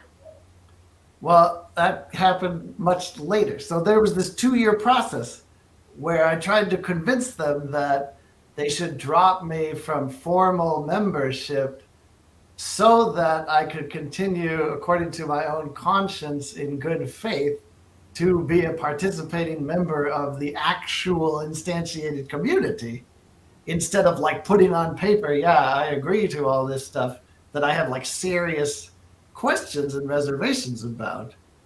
But they had like no provision to do that. And because I did not have any, Christianity is such a fascist religion. well, because I had no specific sin issue, they had no mechanism by which to formally charge me. So in their mind, You're you not know, allowed to resign? well, that's the thing. Like you can transfer to another church, but yeah, you can't resign. And this is the problem that I ran into, is there was no vehicle by which to end my formal relationship apart from transferring to another church. But what was interesting was, so after 2 years of them not being able to converse with me really on the intellectual issues that I was worried about, I finally convinced them well, actually, I didn't even convince them. They just came to me mysteriously like a thief in the night one day. And they're like, okay, we've made a decision regarding your appeal or whatever. And I'm like, okay. So I like drive over there, to the elder meeting in St. Paul in the church basement. And, they're all kind of gathered around the table and they're like, okay, CW, here's what we decided. We're going to erase you. Which interestingly it's a form of excommunication, but it's kind of like being terminated from your job, but not for cause. So Okay. it's kind of like being laid off or something. It's like an That seems administrative fine. Okay. Yeah. Okay. action. I'm like, hey, this is great because that's basically exactly what I wanted, right? Okay. It's like if not agree to disagree, it's like, well, let's just dissolve the deontological formal aspect of our relationship so we can like continue to be friends and even Okay. like work through these issues, right? And so I thought this was great. But then I show up like the next week and I'm listed in the bulletin as an apostate who needs to be prayed for their salvation and that they repent and turn to Jesus Christ alone. So I listed in this like, you know, among these three people who one of whom was like an unrepentant communist who you know, he renounced his U.S. citizenship and moved to China. And then the other one was this guy who like divorced his wife and left his like 6 kids and ran off with his secretary. And then there was like me. Did I ever tell you about the one thing that got me really mad about the Orthodox Jewish community in Los Angeles? I don't think so. There was this prominent rabbi, very prominent rabbi. I've actually not looked up to see what happened to him in the past 20 years. He's not at the same synagogue. That's at least the truth. I He divorced his wife of 20 some years and within the year married his secretary who was 20 years younger. Seems problematic. Yeah, that was like no. No. Like the Talmud says it's possible to be a menuval bereshut haTorah, to be a disgusting person within the confines of the Torah. Like he didn't actually do anything that crosses Jewish law, but it was like no, no. Yeah, yeah. That's I take it that nothing happened to. Oh, as far as I know, he's still a very prominent like he was the head of one of the most prominent kashrut organizations. So like people were eating food based on this man's personal like integrity in assuring that the food was kosher, and it's like Yeah. I have zero faith in this man's personal integrity. So to the question that somebody asked there, whether I'm active in a different church or not. So after this had happened, so this is interesting because you know you're not really supposed to apostatize people unless you either. I mean, you're supposed to have a trial if you're going to actually excommunicate people to the level by which you then are, you know, declaring them apostate, which is literally what they did in my case. But you know, there was no trial. There was no sense in which, like, you know, this was reviewed carefully. They just kind of, by fiat, stripped me of my, you know, salvation and even identification as a person of faith, which was disturbing enough as it was. But nevertheless, I kept going to the to the church for a significant time after that until there was a PCA minister in the pulpit who was like a guest preacher, and they were having communion. The sacrament was being celebrated in the service, and the way that he had outlined the requirements, I felt that I was entitled to participate, and it had never been an issue because I was voluntarily not taking communion up until that point. So this had never like come up whether I should be taking communion or not. But it was one of those things where it was like anyone who has faith in Jesus Christ for their salvation or whatever can come.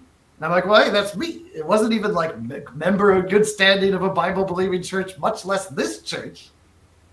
And so I was like, hey, okay, I'm gonna like participate in community. I was not in any way doing it to like test the leadership or, but long story short, I was physically prevented from participating, which I found surprisingly disturbing, actually. And that was when I finally left. Like my wife, who you met, was in tears about this whole thing. It was like a very like dramatic episode because she knew what it meant for me. Like she was never a member of the church, so she had like no problem at all. Like moral of the story: do not become a formal member of your church because it's just not worth it. No, that's not. I have Someone said, no intention of ever becoming a formal member of any church. yeah, or at least yeah, or at least think twice before you join the Orthodox Presbyterian Church. Let's just put it that way. I won't say that you shouldn't do it. You know, it's So I found a 2020 article where this rabbi is, in fact, now a even more prominent rabbi than he was when I knew him 20 years ago. So, wow. So I mean, Jacob? How do you feel about? So you said you will never join a formally a religious community. Is that what you said? no, I am very definitely a member of the Chabad community. Oh, okay. So what did you say? You said I said I would never join a church. yeah, much less an Orthodox Presbyterian church. Um, I Fair mean, enough. Fair enough. synagogues. Like I am a member of. Uh, I mean, the thing is, synagogues don't usually like the types of synagogues I go to don't have formal memberships anyway, and that's part of the reason I like those synagogues. Like, Yeah. there's no such thing as being an official member of any of the synagogues I've ever belonged to as an adult, like as a real member.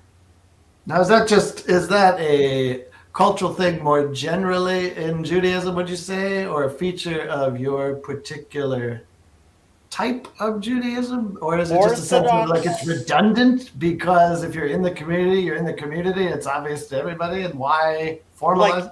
if I mean, if you belong to a synagogue, like if you go pray in a synagogue, there are some synagogues which okay, so there are synagogues which have membership mostly because on high holidays people want particular seats, right?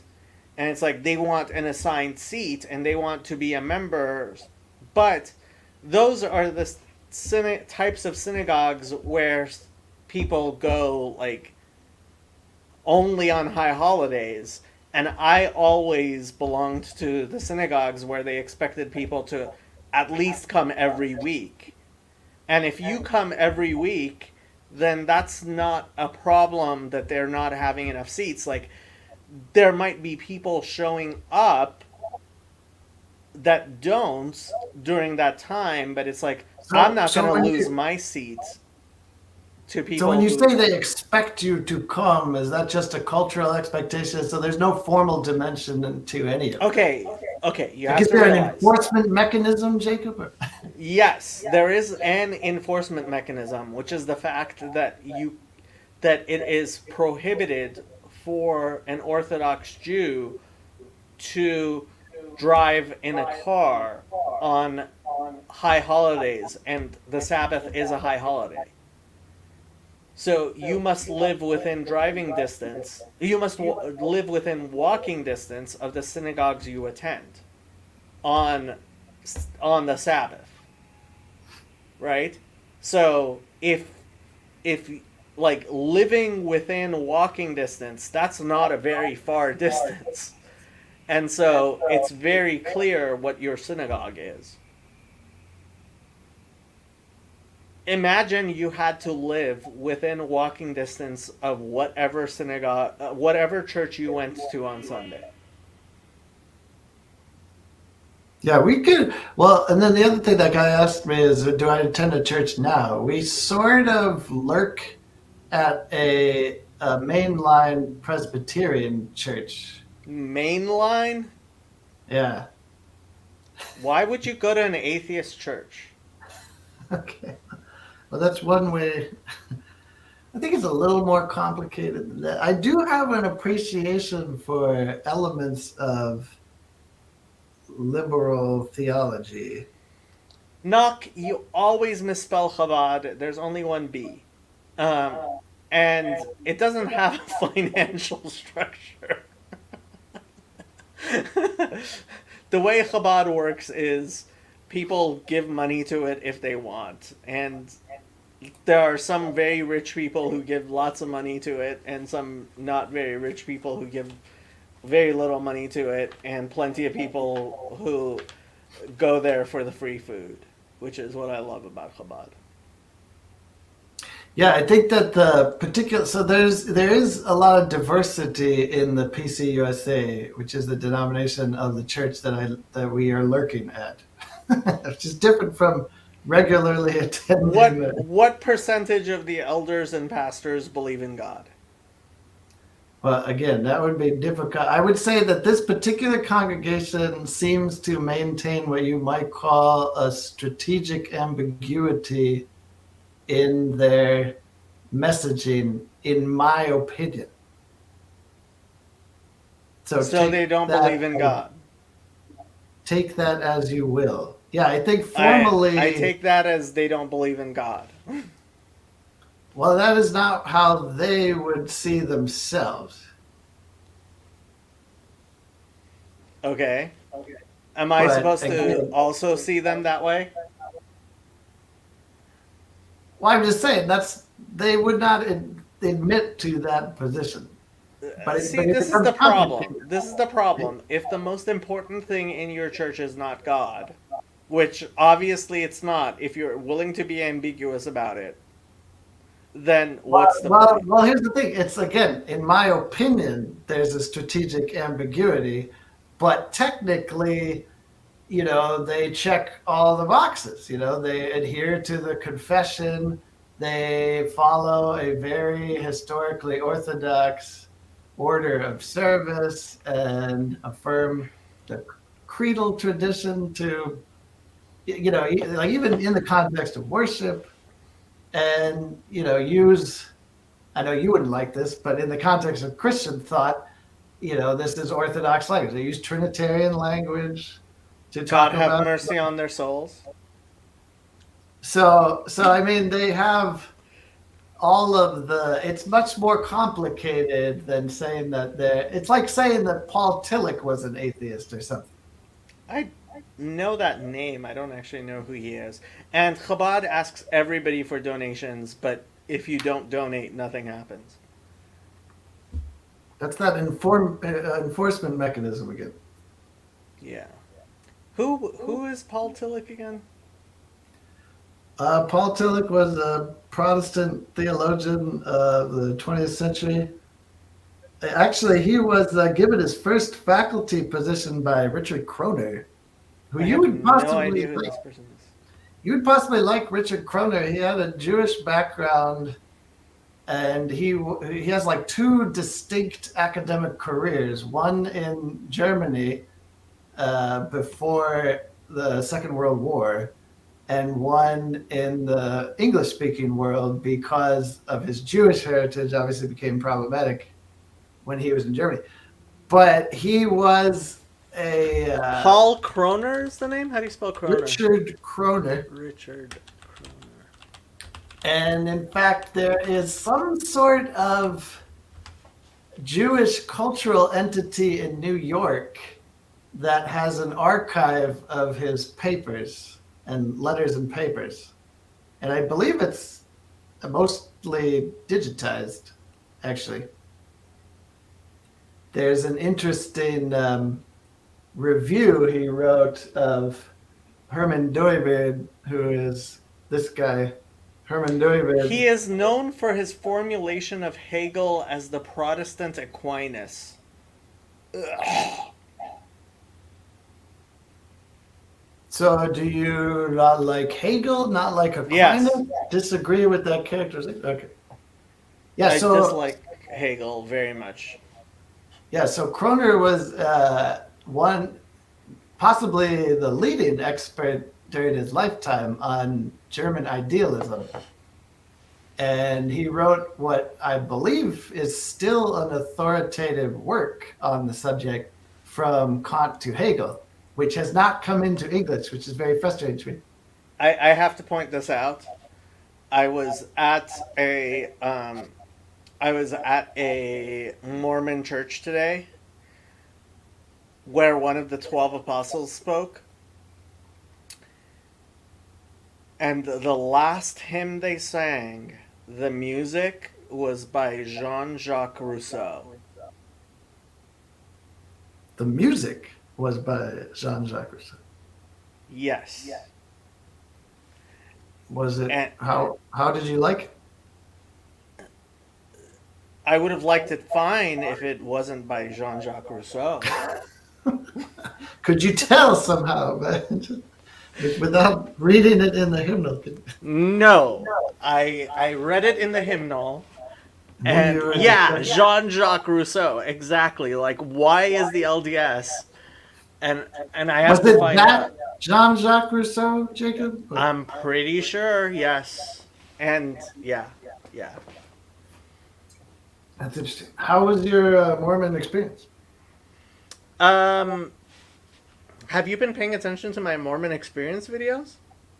I am afraid I have not. I mean, I'm vaguely aware of your sort of foray into interfaith dialogue, let's say, with Mormons, or your desire to have such dialogue.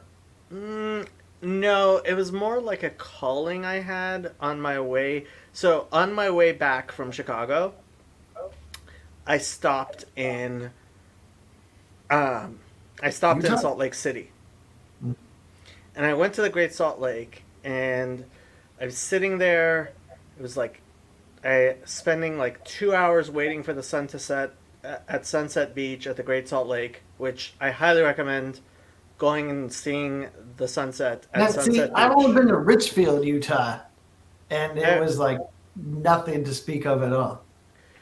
Most of Utah is nothing to speak of, but Yeah. Sunset Beach, I highly recommend going to Sunset Beach at sunset. Um, Isn't that a little on the and nose, Jacob? what? What is so special about it at sunset? It's beautiful. It's absolutely beautiful. I'll open that Spotify. I'll have to open that Spotify thing sometime later. What is this? Is this Jean-Jacques Rousseau? Oh God.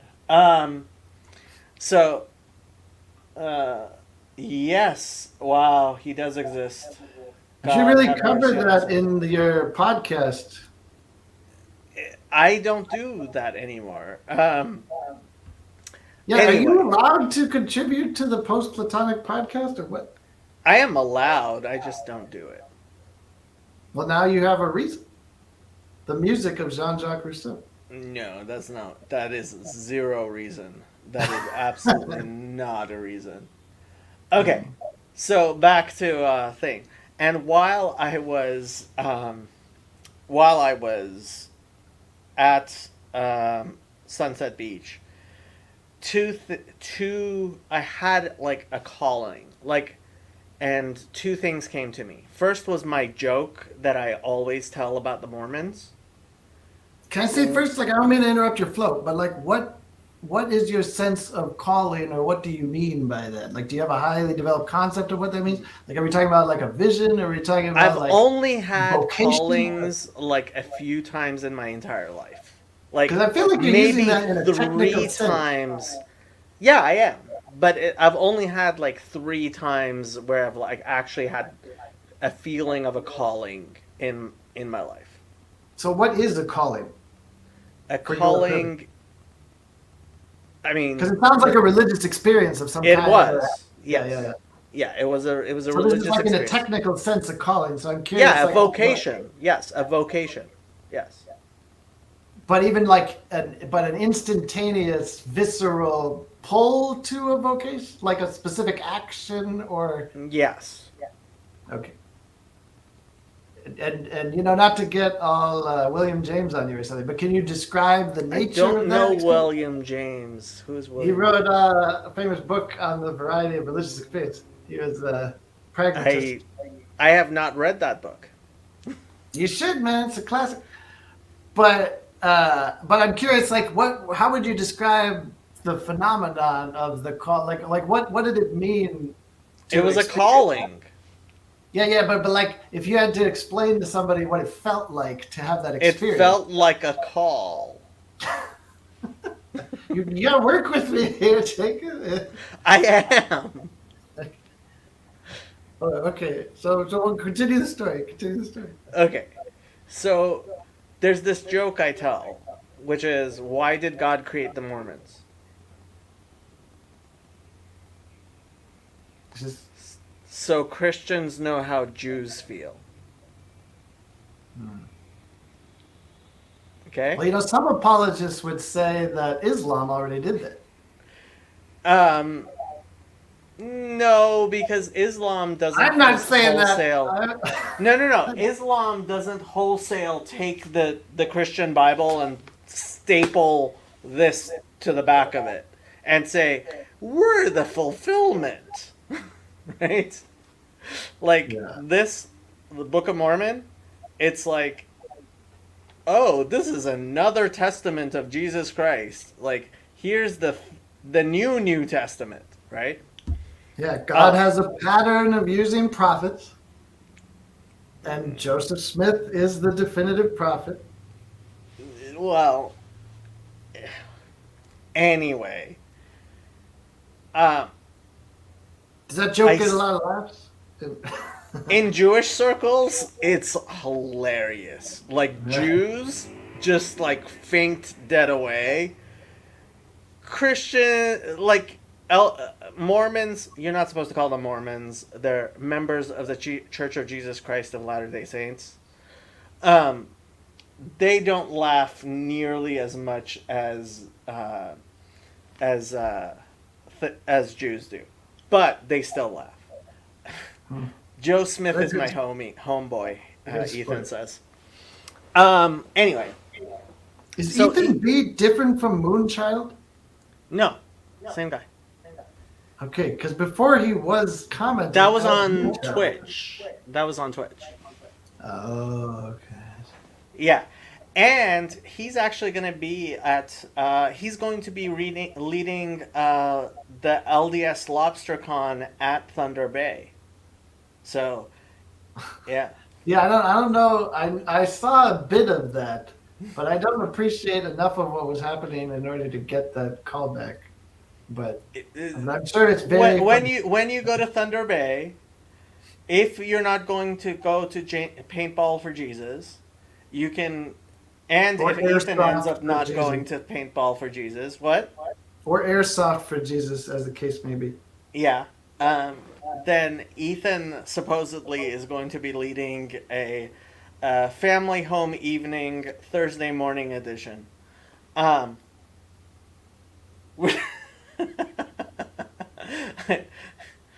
we're going to be listening to Jean-Jacques Rousseau. Nice. Okay.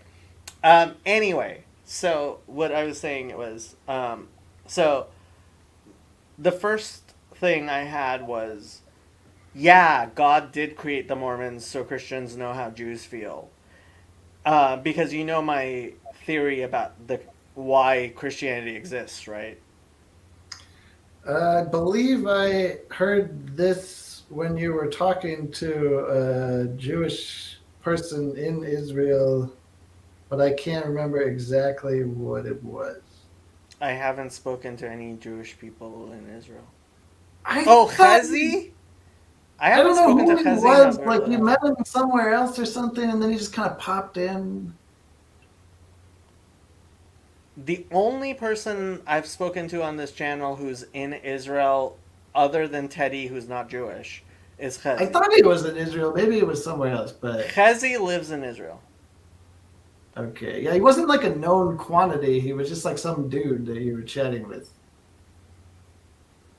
He knew Oh, Claire or whatever. That oh, guy. right. He was like defending Sam Claire, from and Jerusalem. he Yes. somehow also had a relationship with Alex Jones or something, Yeah, Sam from which you were like Jerusalem. very diplomatic about.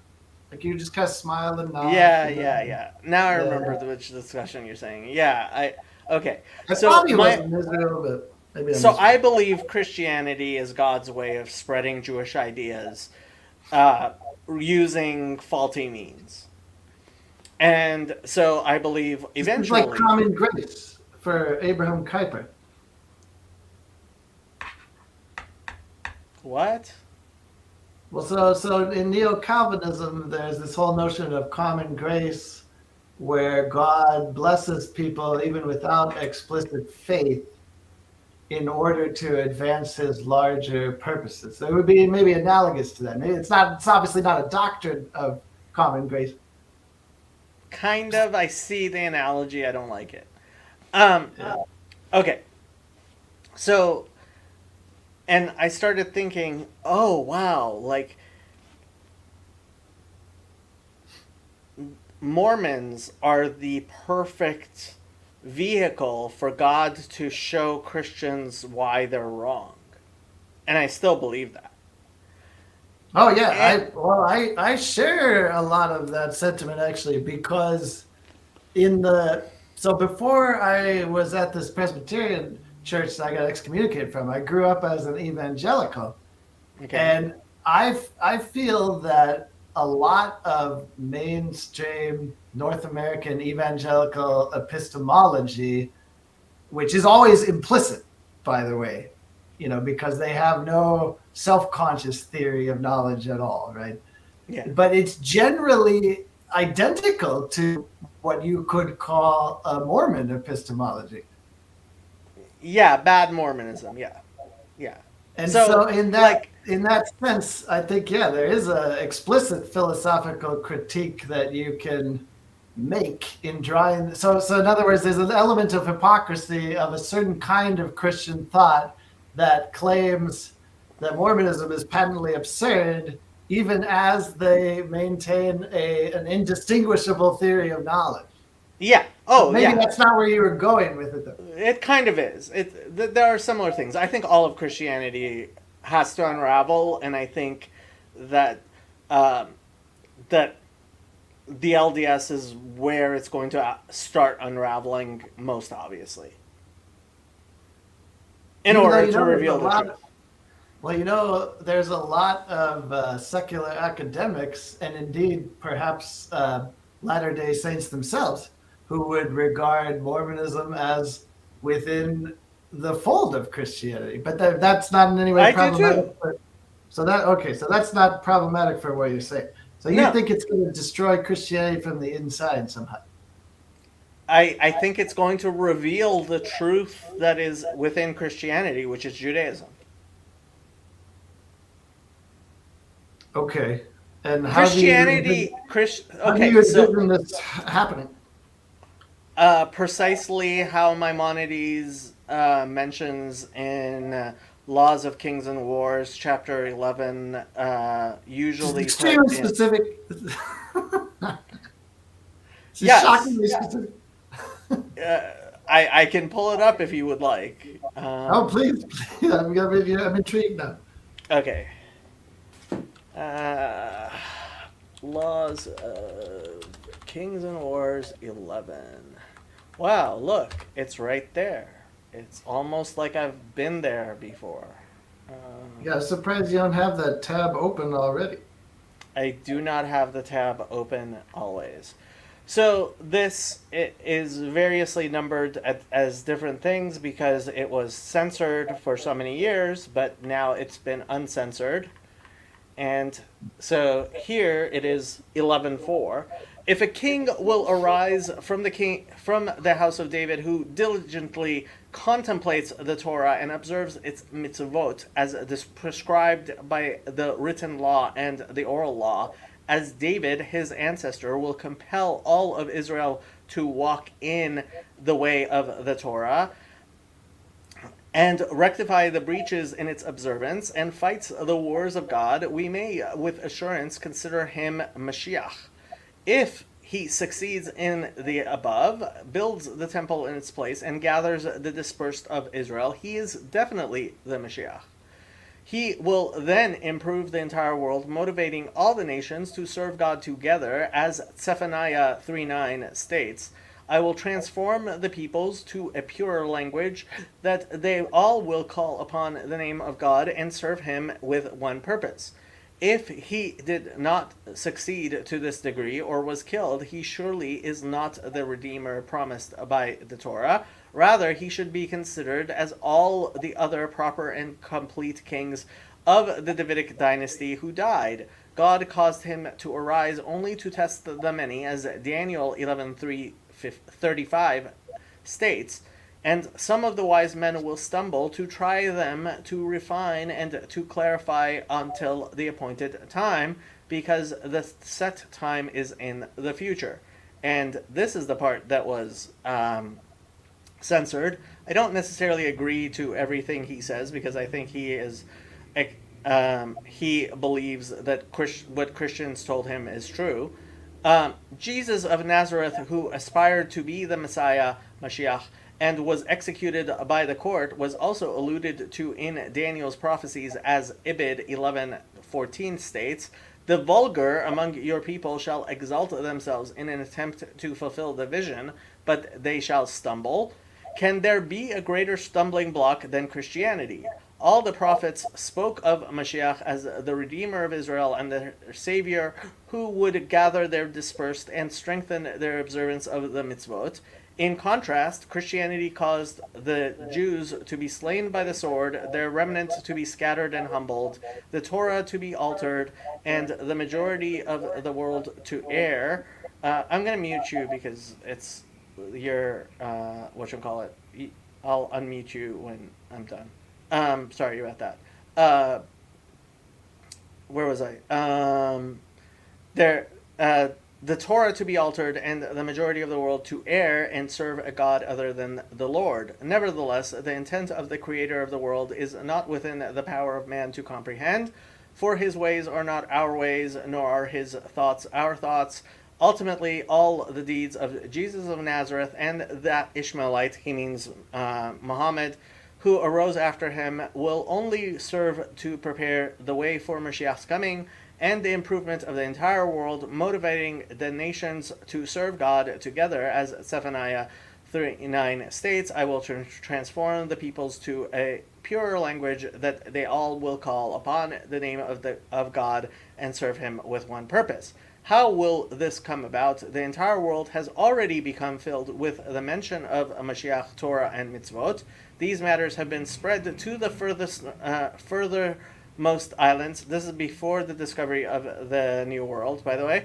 To many stubborn-hearted nations, they discuss these matters and the mitzvot of the Torah, saying, these mitzvot were true, but they were already negated in the present age and are not applicable for all time.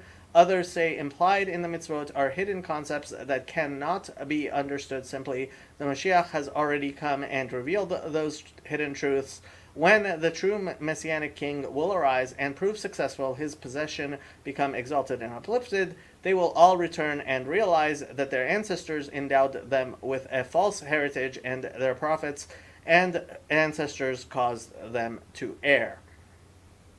So, I think that Christianity it exists to spread Jewish ideas all around the world, because the true religion cannot be a proselytizing religion, and therefore we end up with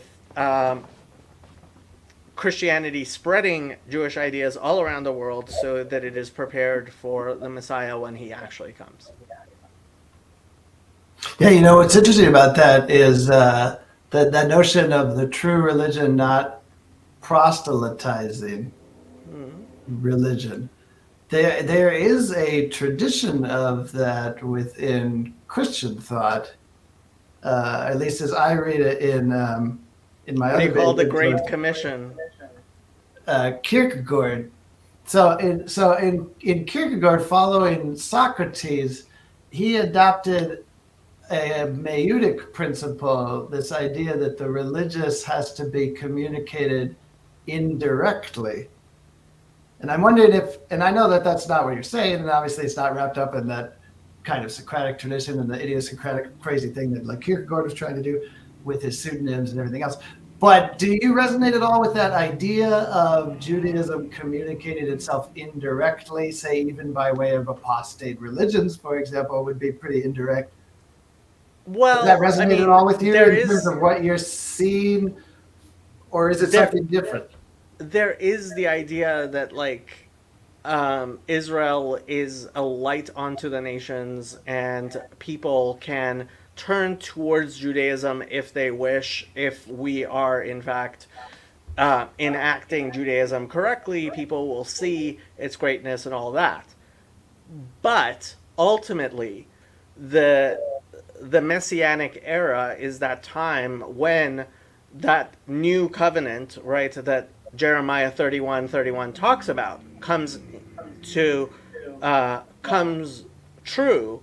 And what does Jeremiah 31:31 say?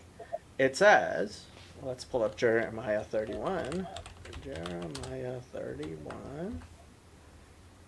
Uh, and we'll do it King James style just because You people. don't have Robert Alter? I do not have Robert Alter. I'm sorry. I am not a huge fan of Robert Alter. I was going to ask you what you think of Robert Alter. So, like it says, behold, the days come, saith the Lord, that I will make a new covenant with the house of Israel and with the house of Judah, not according to the covenant that I made with their fathers in the day that I took them by the hand to bring them out of the land of Egypt, which my covenant they break, although I am a husband unto them, saith the Lord. But this shall be the covenant that I will make with the house of Israel after those days, said the Lord. I will put my law in their inward parts and write it in their hearts, and will be their God, and they shall be my people, and they shall teach no more every man his neighbor and every man his brother, saying, Know the Lord, for they shall know me from the least of them unto the greatest of them, saith the Lord. For I will forgive their iniquity, and I will remember their sin no more. And what is the most important part is there shall be no need to teach anyone. Shall there's no teaching necessary because everyone shall know. Hmm. And that is the new covenant, which obviously has not come. Now, I'm curious, this understanding of the new covenant, how do you see the historical Jesus relationship with this part of the tradition? And I don't mean like, I and I don't, I and I don't, and I don't mean like the theological Jesus as the Christianized Messiah. I mean, do you have a view of what the Jesus the Jew thought regarding this aspect of the new covenant as you're I think Jesus thought highlighting? that when the Messiah comes, there would be no longer any need for anybody to teach anybody anything. So he endorsed this view. I mean, it's a pretty obvious. I mean, I am always amazed when Christians like don't like do they not notice? And they shall teach no more every man his neighbor and every man his brother, saying, Know the Lord. Like, could that be any clearer?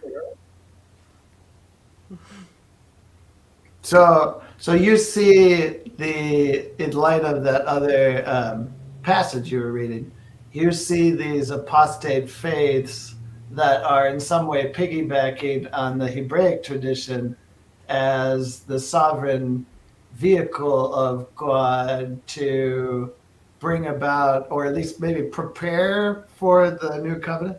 Exactly, yeah. Like Maimonides said almost 1,000 years ago. Could the second coming be simultaneous with the first? Um, I don't. This whole concept of a second coming is completely incoherent. So no. So I don't understand what a second coming means. Like, see, maybe if you could get that, Jacob, you could understand the coherence of the Trinity. yeah, yes, exactly. One equals three, one equals two. You Next, could you'll be just telling me one equals embrace the suspension four. of the law of non-contradiction just for a Yeah, moment. right. If you Yes. suspend all reason and logic and sensibility, sure. Although, I mean, I'm sure there is much effort made to defend Trinitarianism against the charge of logical contradiction, but Yeah, it fails completely to anybody who's even partially honest with themselves. I think it at least seems to miss the point, which is you have an abstruse theoretical concept which doesn't ultimately add greater clarity, which is more, I think, the objection No, no, no. rather My than well, favorite thing, like there. Here, let me see if I can find where my favorite blue letter Bible, blue letter Bible. what's your problem with Robert Alter, Jacob? He doesn't believe in God. Um, You'd have him on your show to discuss it. if he's wants to come, I mean, I'm definitely. No, that's not it. Where is it? Is this where's that article? This is So does he not believe in the God in the sense that Paul Tillich doesn't believe in God, like a kind of vague, I don't know who that is, or I mean, are you being kind of glib, I think. I am very glib with people who don't actually believe in God.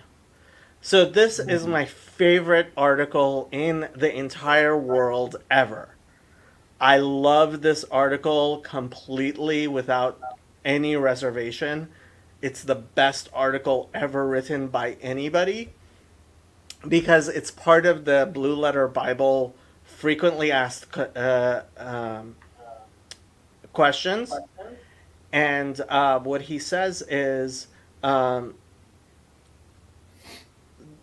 uh, at the outset, we must state that any belief about the Trinity must come from the Bible and the Bible alone. It is the only authoritative source to discover answers about God and his nature. The Bible by itself must answer the question as to whether or not there is such a thing as a Trinity.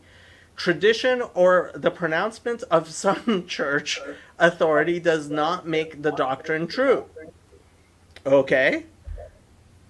Not a single citation whatsoever anywhere about where the like there zero Hey, citations, hey, zero.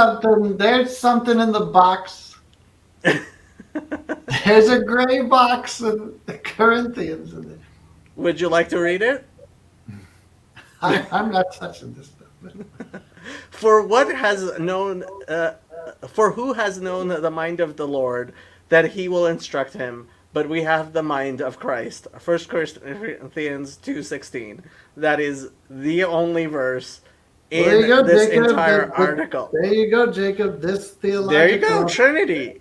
This theological tradition has the mind of Christ. Therefore, This article is just so beautiful in every way, um, and like uh, it's just so self defeating in like every sentence is just well, biblicism is itself self-defeating, is it not? But then the irony is they're not, as you pointed out, they're not even relying on the biblicism. of course not because there's no Trinity in the Bible anywhere, none Yeah. whatsoever. It is just so completely and then they make the argument that the Trinity is logically necessary even though it is completely illogical. So here's a provocative question for you, Jacob. So we can agree that the theoretical doctrine of the Trinity is not to be found in Scripture. At least, let's say, I don't even, hell, like I don't even really have a problem saying that in an unqualified way. How And I could say that you? as well. I say that as someone who affirms the Trinity.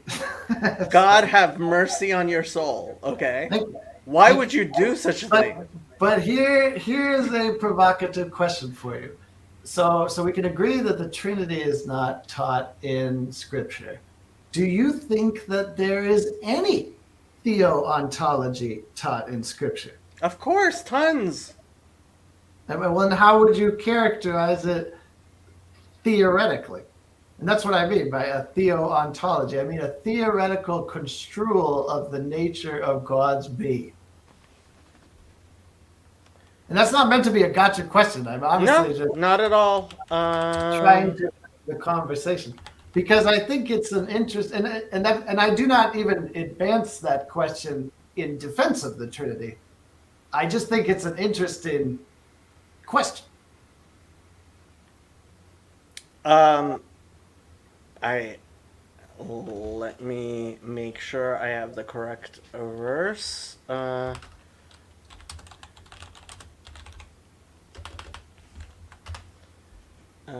Yeah, I do. In fact, have the correct chapter. Uh, I just wanted to make sure that I remembered correctly.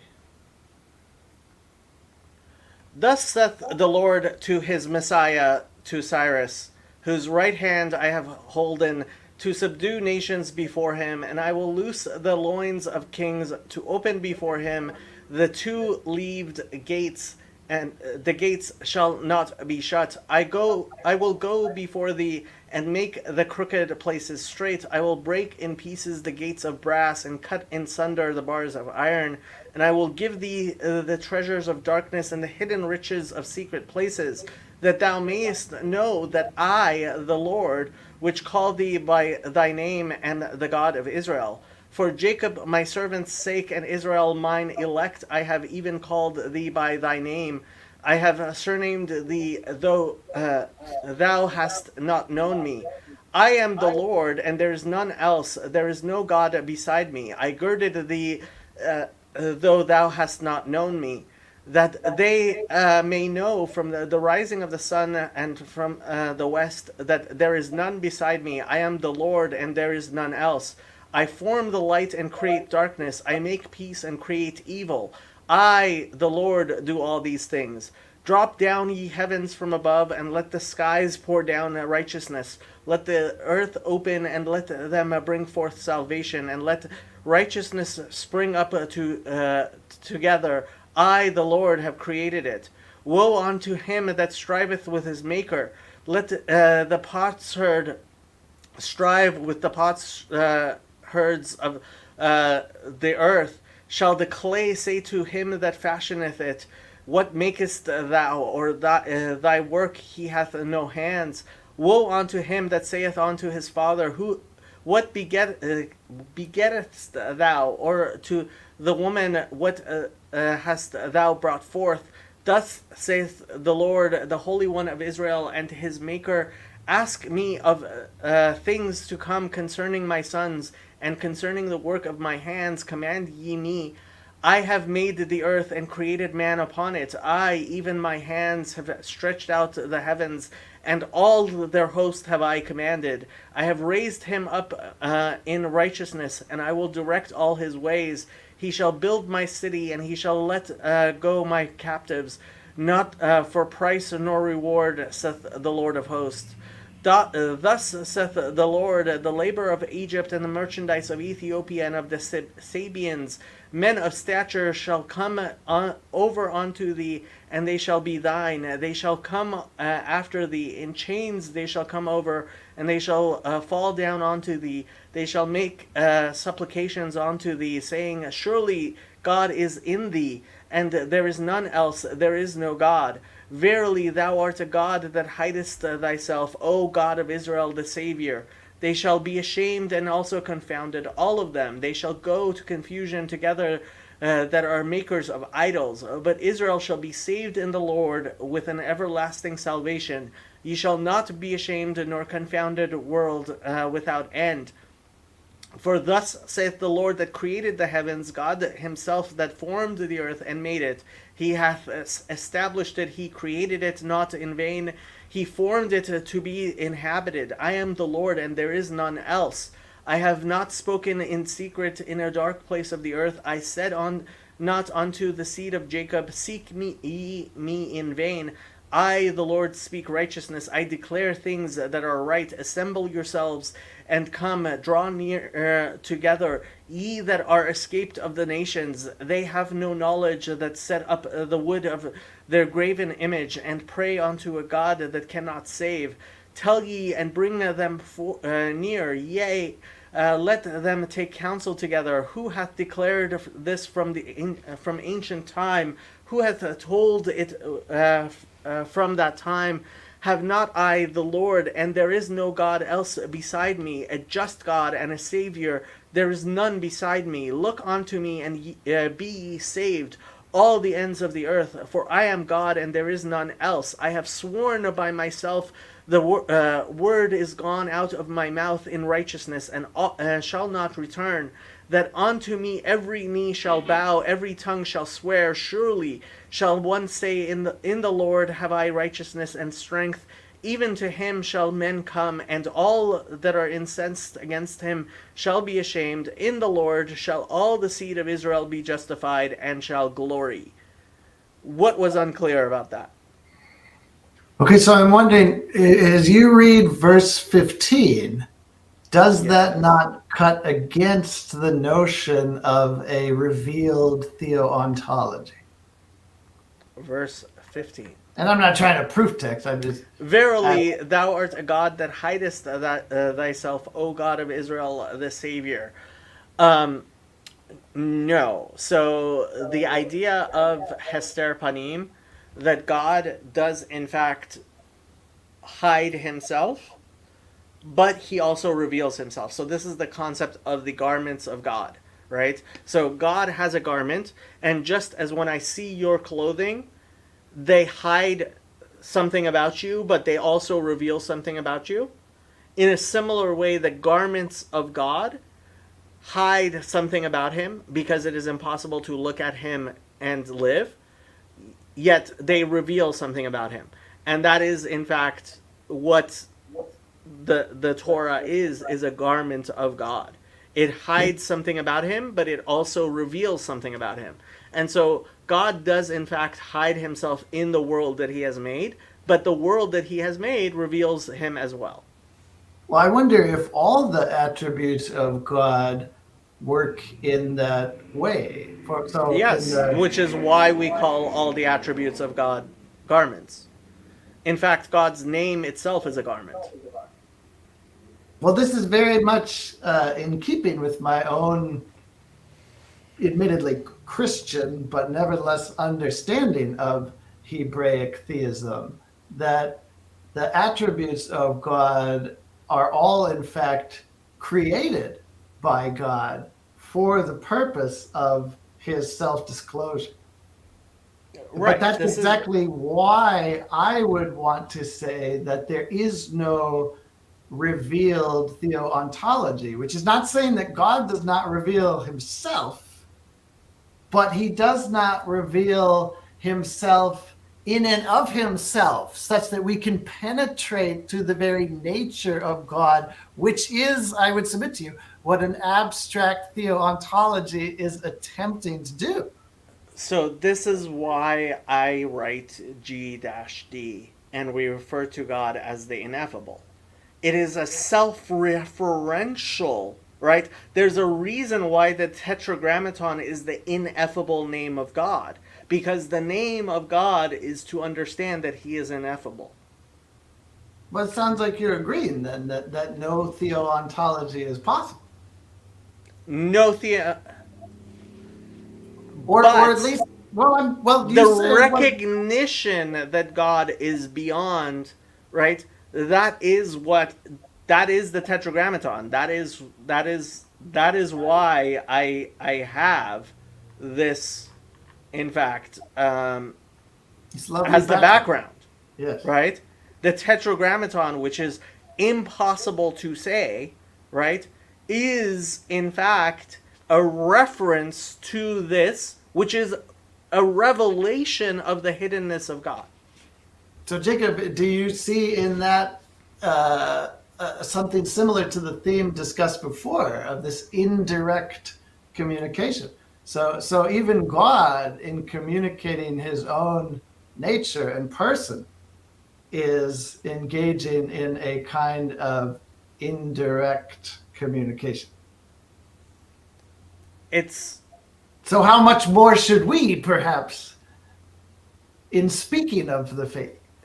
no, hold on. So what you're saying is because God reveals that he is in fact ineffable, then we should lie about him. I don't think that's what I said, although there have been interesting Christian musings about lying about God. I'm trying to think, was it Niebuhr? I believe Niebuhr talks Look, about the God necessity of faith. God says he is not man that he should lie, right? God says he is ineffable, infinite, one, right? So when we refer to God as God, right, that is insufficient because we need to recognize that it is itself insufficient, right? That insufficiency. And so when we refer to God, we recursively refer to the fact that our reference to God is insufficient, right? That is not an excuse for something like the Trinity, which is just silly. Yeah, and I'm not in any way attempting to defend the Trinity in asking this question, but I am curious. So, to be totally There obtuse. is a revelation of theoontology. There is a revelation. I am God. I am one. These are things that God says. But why? I Why am do you? ineffable. I am infinite. These I'm are things curious. God says. Right. But you could have revealed attributes of God that don't constitute a theoontology. I guess But that is, these do. When God says, I am the only, that is an ontology. well, it's an attribute. No, it's when we say God is ineffable, right? I'm saying, Yeah, so that has implications this is an for how. agnosticism which completely negates all revelation. What's that? You're insisting on an agnosticism that negates all revelation.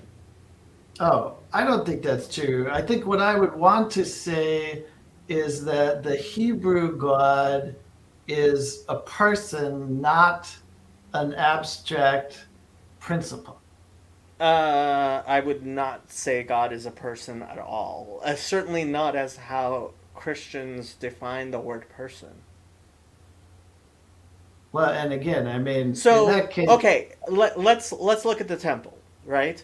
I'm You not. have Well, okay. Well, that's interesting because I am not saying that in a Christian sense. no, okay. Let's That's my look at the understanding of the Hebrew temple. Hebrew view of Okay, God. let's look at the Hebrew temple, right? You have this Yeah. temple, which is a house of God, and in it, there's the Holy of Holies, which is the Holy of Holies, and it has this altar, and upon this altar, there is. What's there? Sorry, I'm zoning out. Okay, you have the temple, Yeah. and in the temple, there's the Holy of Holies. And inside the Holy of Holies, there's the altar. And over the altar, there is. You're quizzing me. Don't put me Yes. on. Answer What's the answer there your is nothing. There's nothing. Okay, so that's good that I did not come up with something. I'm glad you did not come up with something, but that was the point. The point is that the temple of the Hebrew God has Right, right. where But everybody else again, had an idol, it again, has nothing. the purpose of saying that God is a person is not a person like you or I, and any of the attributes of God are necessarily metaphorical in character. Okay, So my seem point, to be flipping the Christian concept of person completely over my point is, how do you have a relationship, a covenant with a God who is not seen in a personal way? And by that's what I mean. embodying him. Well, and that's what I mean when I say that the Hebrew God is a person. No, the Hebrew God is the people are the image of God, right? So So, do these God, people have a relationship with that God apart from themselves?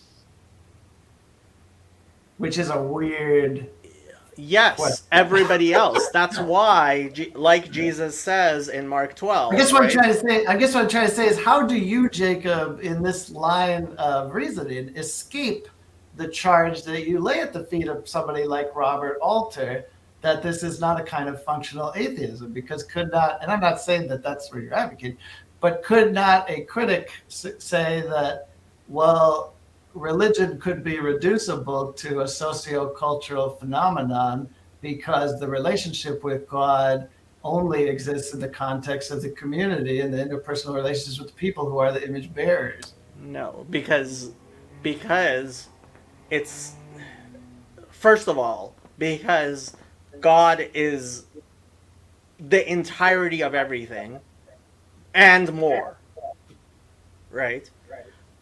Um, So when you say Second, that God is because there when you say is an that God is agentic aspect of God when you say that God is the entirety of everything, do you and more. see and more? Do you see?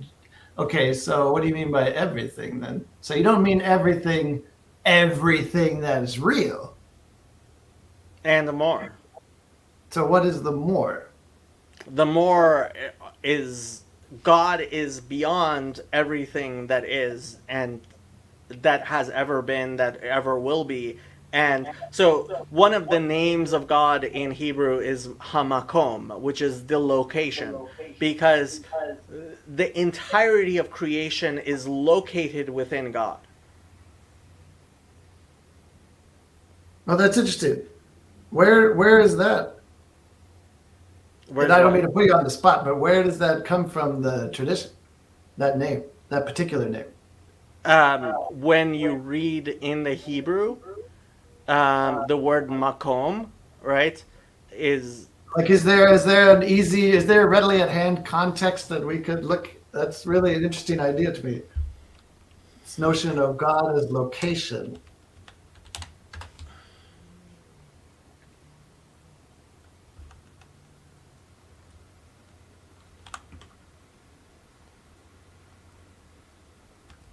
Because yeah, I mean, I'll just engage in a little self-disclosure here. I am myself lately have been wrestling with the idea of panentheism. And and Orthodox Judaism is panentheistic. well, again, as you know, Judaism is, of course, not monolithic. Orthodox Judaism Is generally today certainly would be considered. So this is the word makom.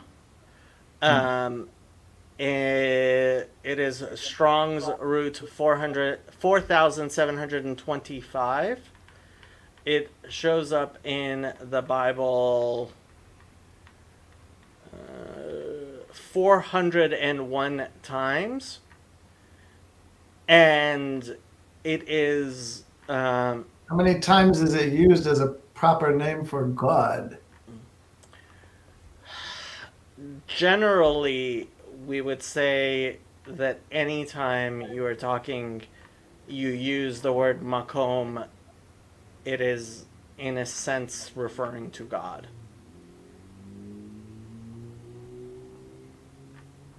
So Abraham returned to his place. I'm assuming was Well, not his those times. place, lemekomo, is different from hamakom, the place. So, um, let's go to the first place it shows up, right? Um, right. So it says, "Vayomer Elokim yikavu hamayim mitachat hashamayim el makom echad," to one place. V'tera'eh hayavasha v'yehi chen, and the land and the dryness shall be. So, el makom echad. Let's see what Rashi says there. Let's see. Let's go Yeah, what the hell does to Rashi say about this? Safari. Genesis 1:9.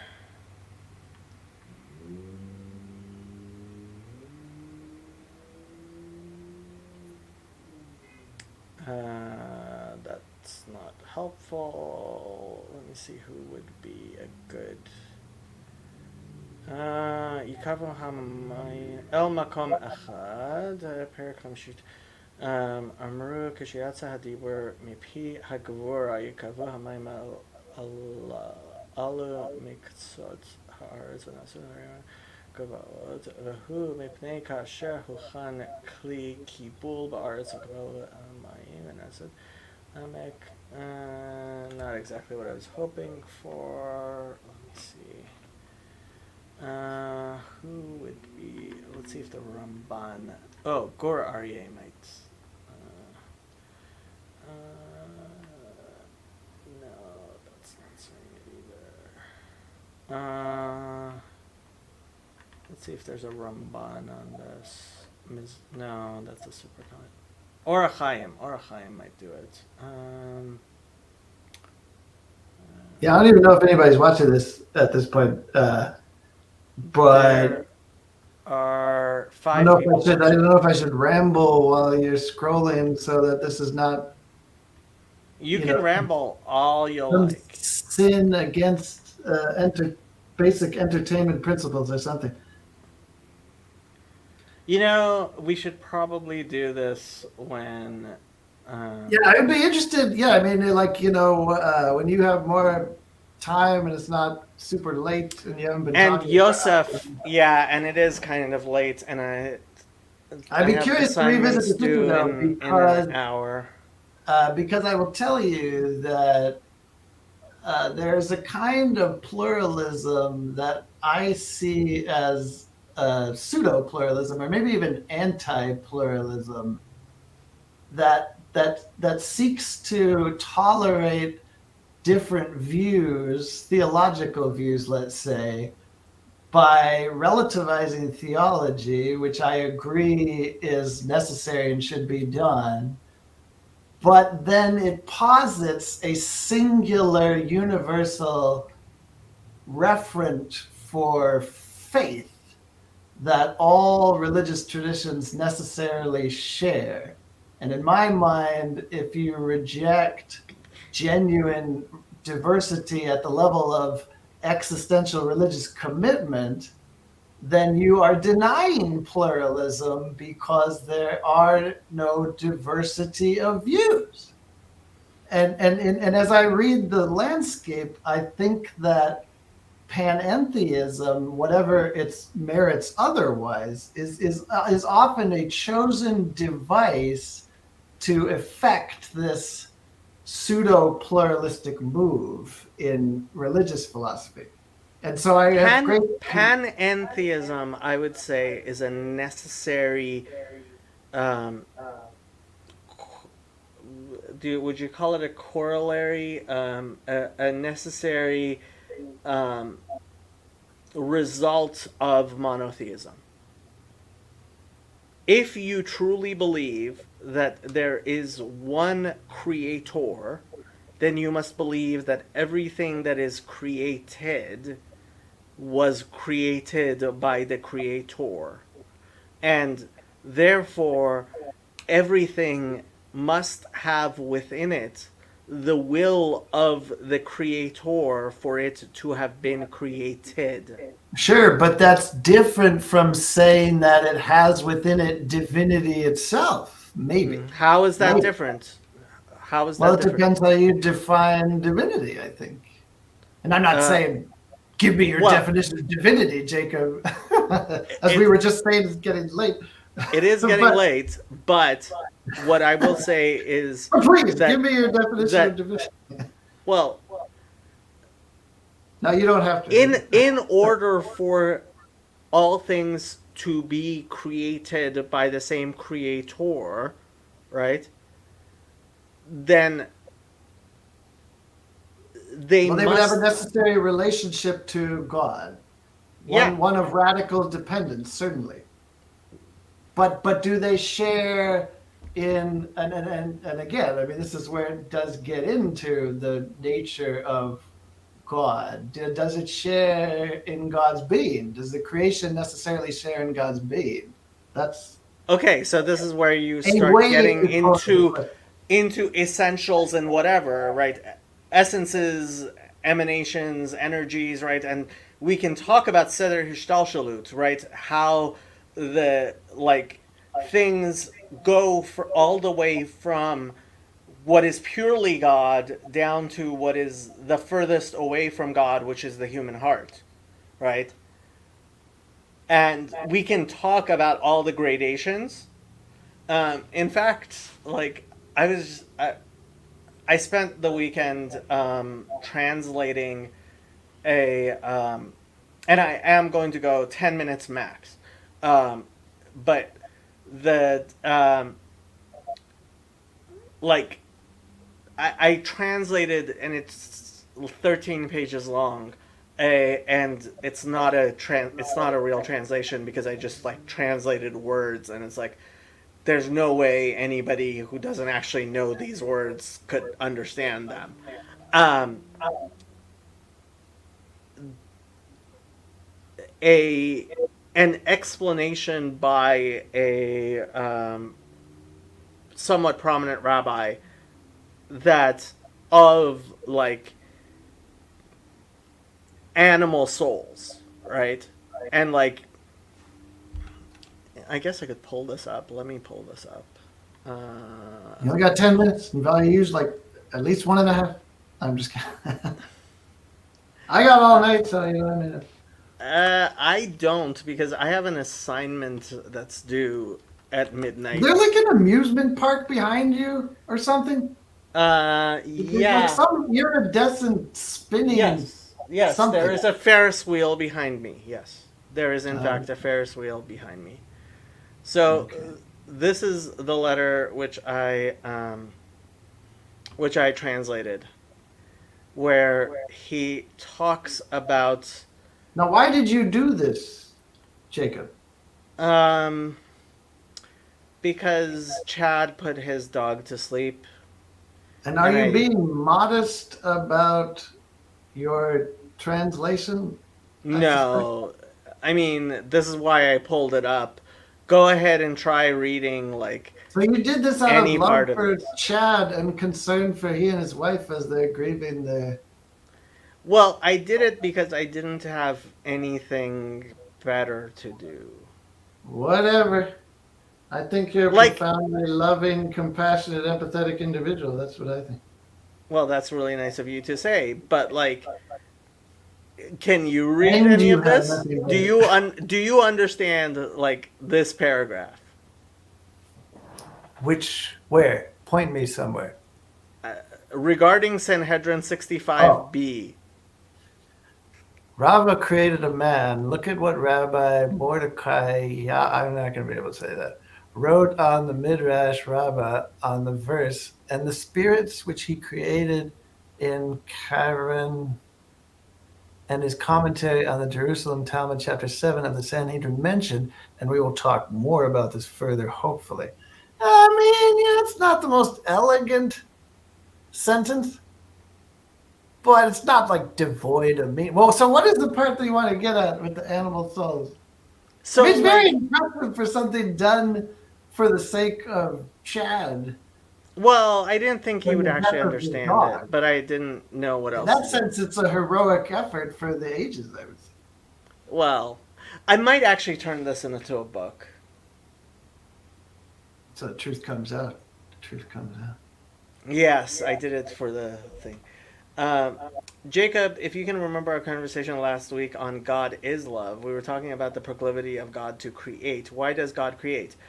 God creates because it is inherent to him as creator to create, and because love in Hebrew means to give, and as a lover, he has to give to in the most perfect way to that which is least deserving, because when you give to something that is deserving, you're no longer giving, you're in fact paying, and therefore by his very attributes it was necessary for God to create and to love.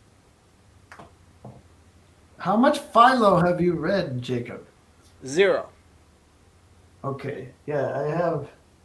That's the green things behind. I don't know if you can even see. These green things are all Philo. God certainly exists without creation, but he is not creator without have creation. And therefore So it is yeah, sure, necessary sure, sure. for God to But create. is there? Are you trying to say something more than the tautological affirmation that God is not God as we know Him, if not No, Creator? no, no, no. In So other it words, are you is. trying to say that there's something essential in the nature of God that constrains Him that He must be Creator? It is an attribute of God that he is creator. But that's not the same as as a necessity constraining Him to be such. Is God creator because he chooses to be, Jacob, or because he must be? And if he must be, God what is not, no, God is not necessity? contingent. So this is what part of the reason I would like you to engage with EA Dawa Khalil. Like he's really big on the uh, non-contingent, the essential being, the necessary being. So he talks a lot about the necessary being, and the necessary being is not contingent. So God exists as he must exist. Because if he could exist other than how he does exist, then Right, he right, would be right. But contingent. a satiety is different from God as creator. What do you think of Ethan's question? Um, God God the God is not creator until he has created. God is beyond purpose. God is purpose. Like See, so you'd love Karl Barth. maybe. He's very much about God as absolute will, totally, radically free will. I don't think God is radically free. I think God is, in fact, quite constrained by his um, essence. You have 3 minutes, and then I'm going to kick you off my channel. Oh, I appreciate that. Yeah, I have some concerns about the notion of the Hebraic God in particular being understood in terms of necessity, being part of a Greek metaphysical legacy that is, it's not Okay, illegitimate. last It, thing I'm going to talk about. So, the Greek language is written with what kind of letters? uh,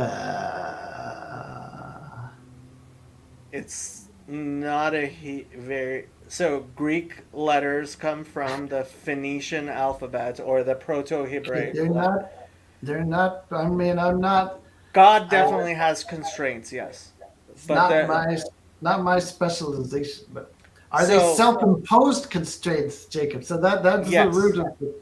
yes, they So are then they're kind of not constraints then in a way. kind of. Okay, so the Greek letters come from the same letters as the Hebrew letters.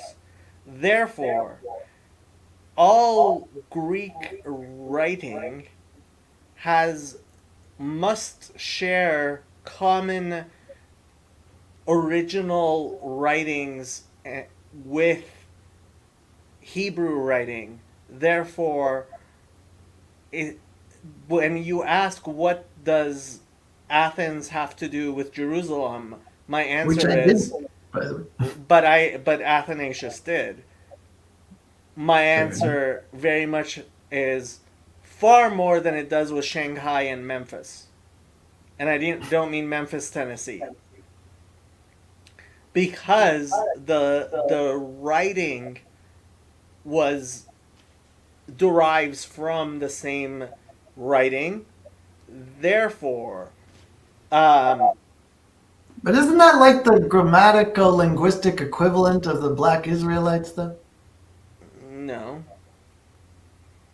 I was just trying to be cute, but I'm just saying, like, so you're saying that Greek cultural notions and metaphysics are somehow derivative from Hebrew thought because of this evolution of the script yes, which itself. is true. But why then would, well, and that opens a huge can of worms. That's an interesting idea. I'd be curious to, maybe you can send me something offline about that, that I About can, that, that assertion you're making about the derivative nature of Greek grammar and that language. is in no way controversial whatsoever. Well, I'm not saying it is. I'm just curious. I did not say grammar. I said writing. Yeah, no, I And said grammar. it's actually important that it's writing and not grammar because it implies an exchange of information that was relatively recent because writing is relatively recent. Right. But I guess I'm not sure why that should mean that there is not a distinguishable approach to thought. There is, but it's interrelated and scholarship was necessarily was necessarily Why the there was Septuagint then is, I guess, what I'm saying. I mean, it's like, what's wrong with the Septuagint? Okay, I got to get going. It was nice talking to you. yeah, Next yeah, you time, do, man. try showing I up hope earlier. that you stick around and that you talk to Paul and that you set up straight and that you make your glorious return, the second coming of Jacob to the Discord. Then that way Okay. you can prove that the second coming is not a myth, When was but the first actually coming? fulfilled in your own Okay, return. go away. I'm turning off the broadcast.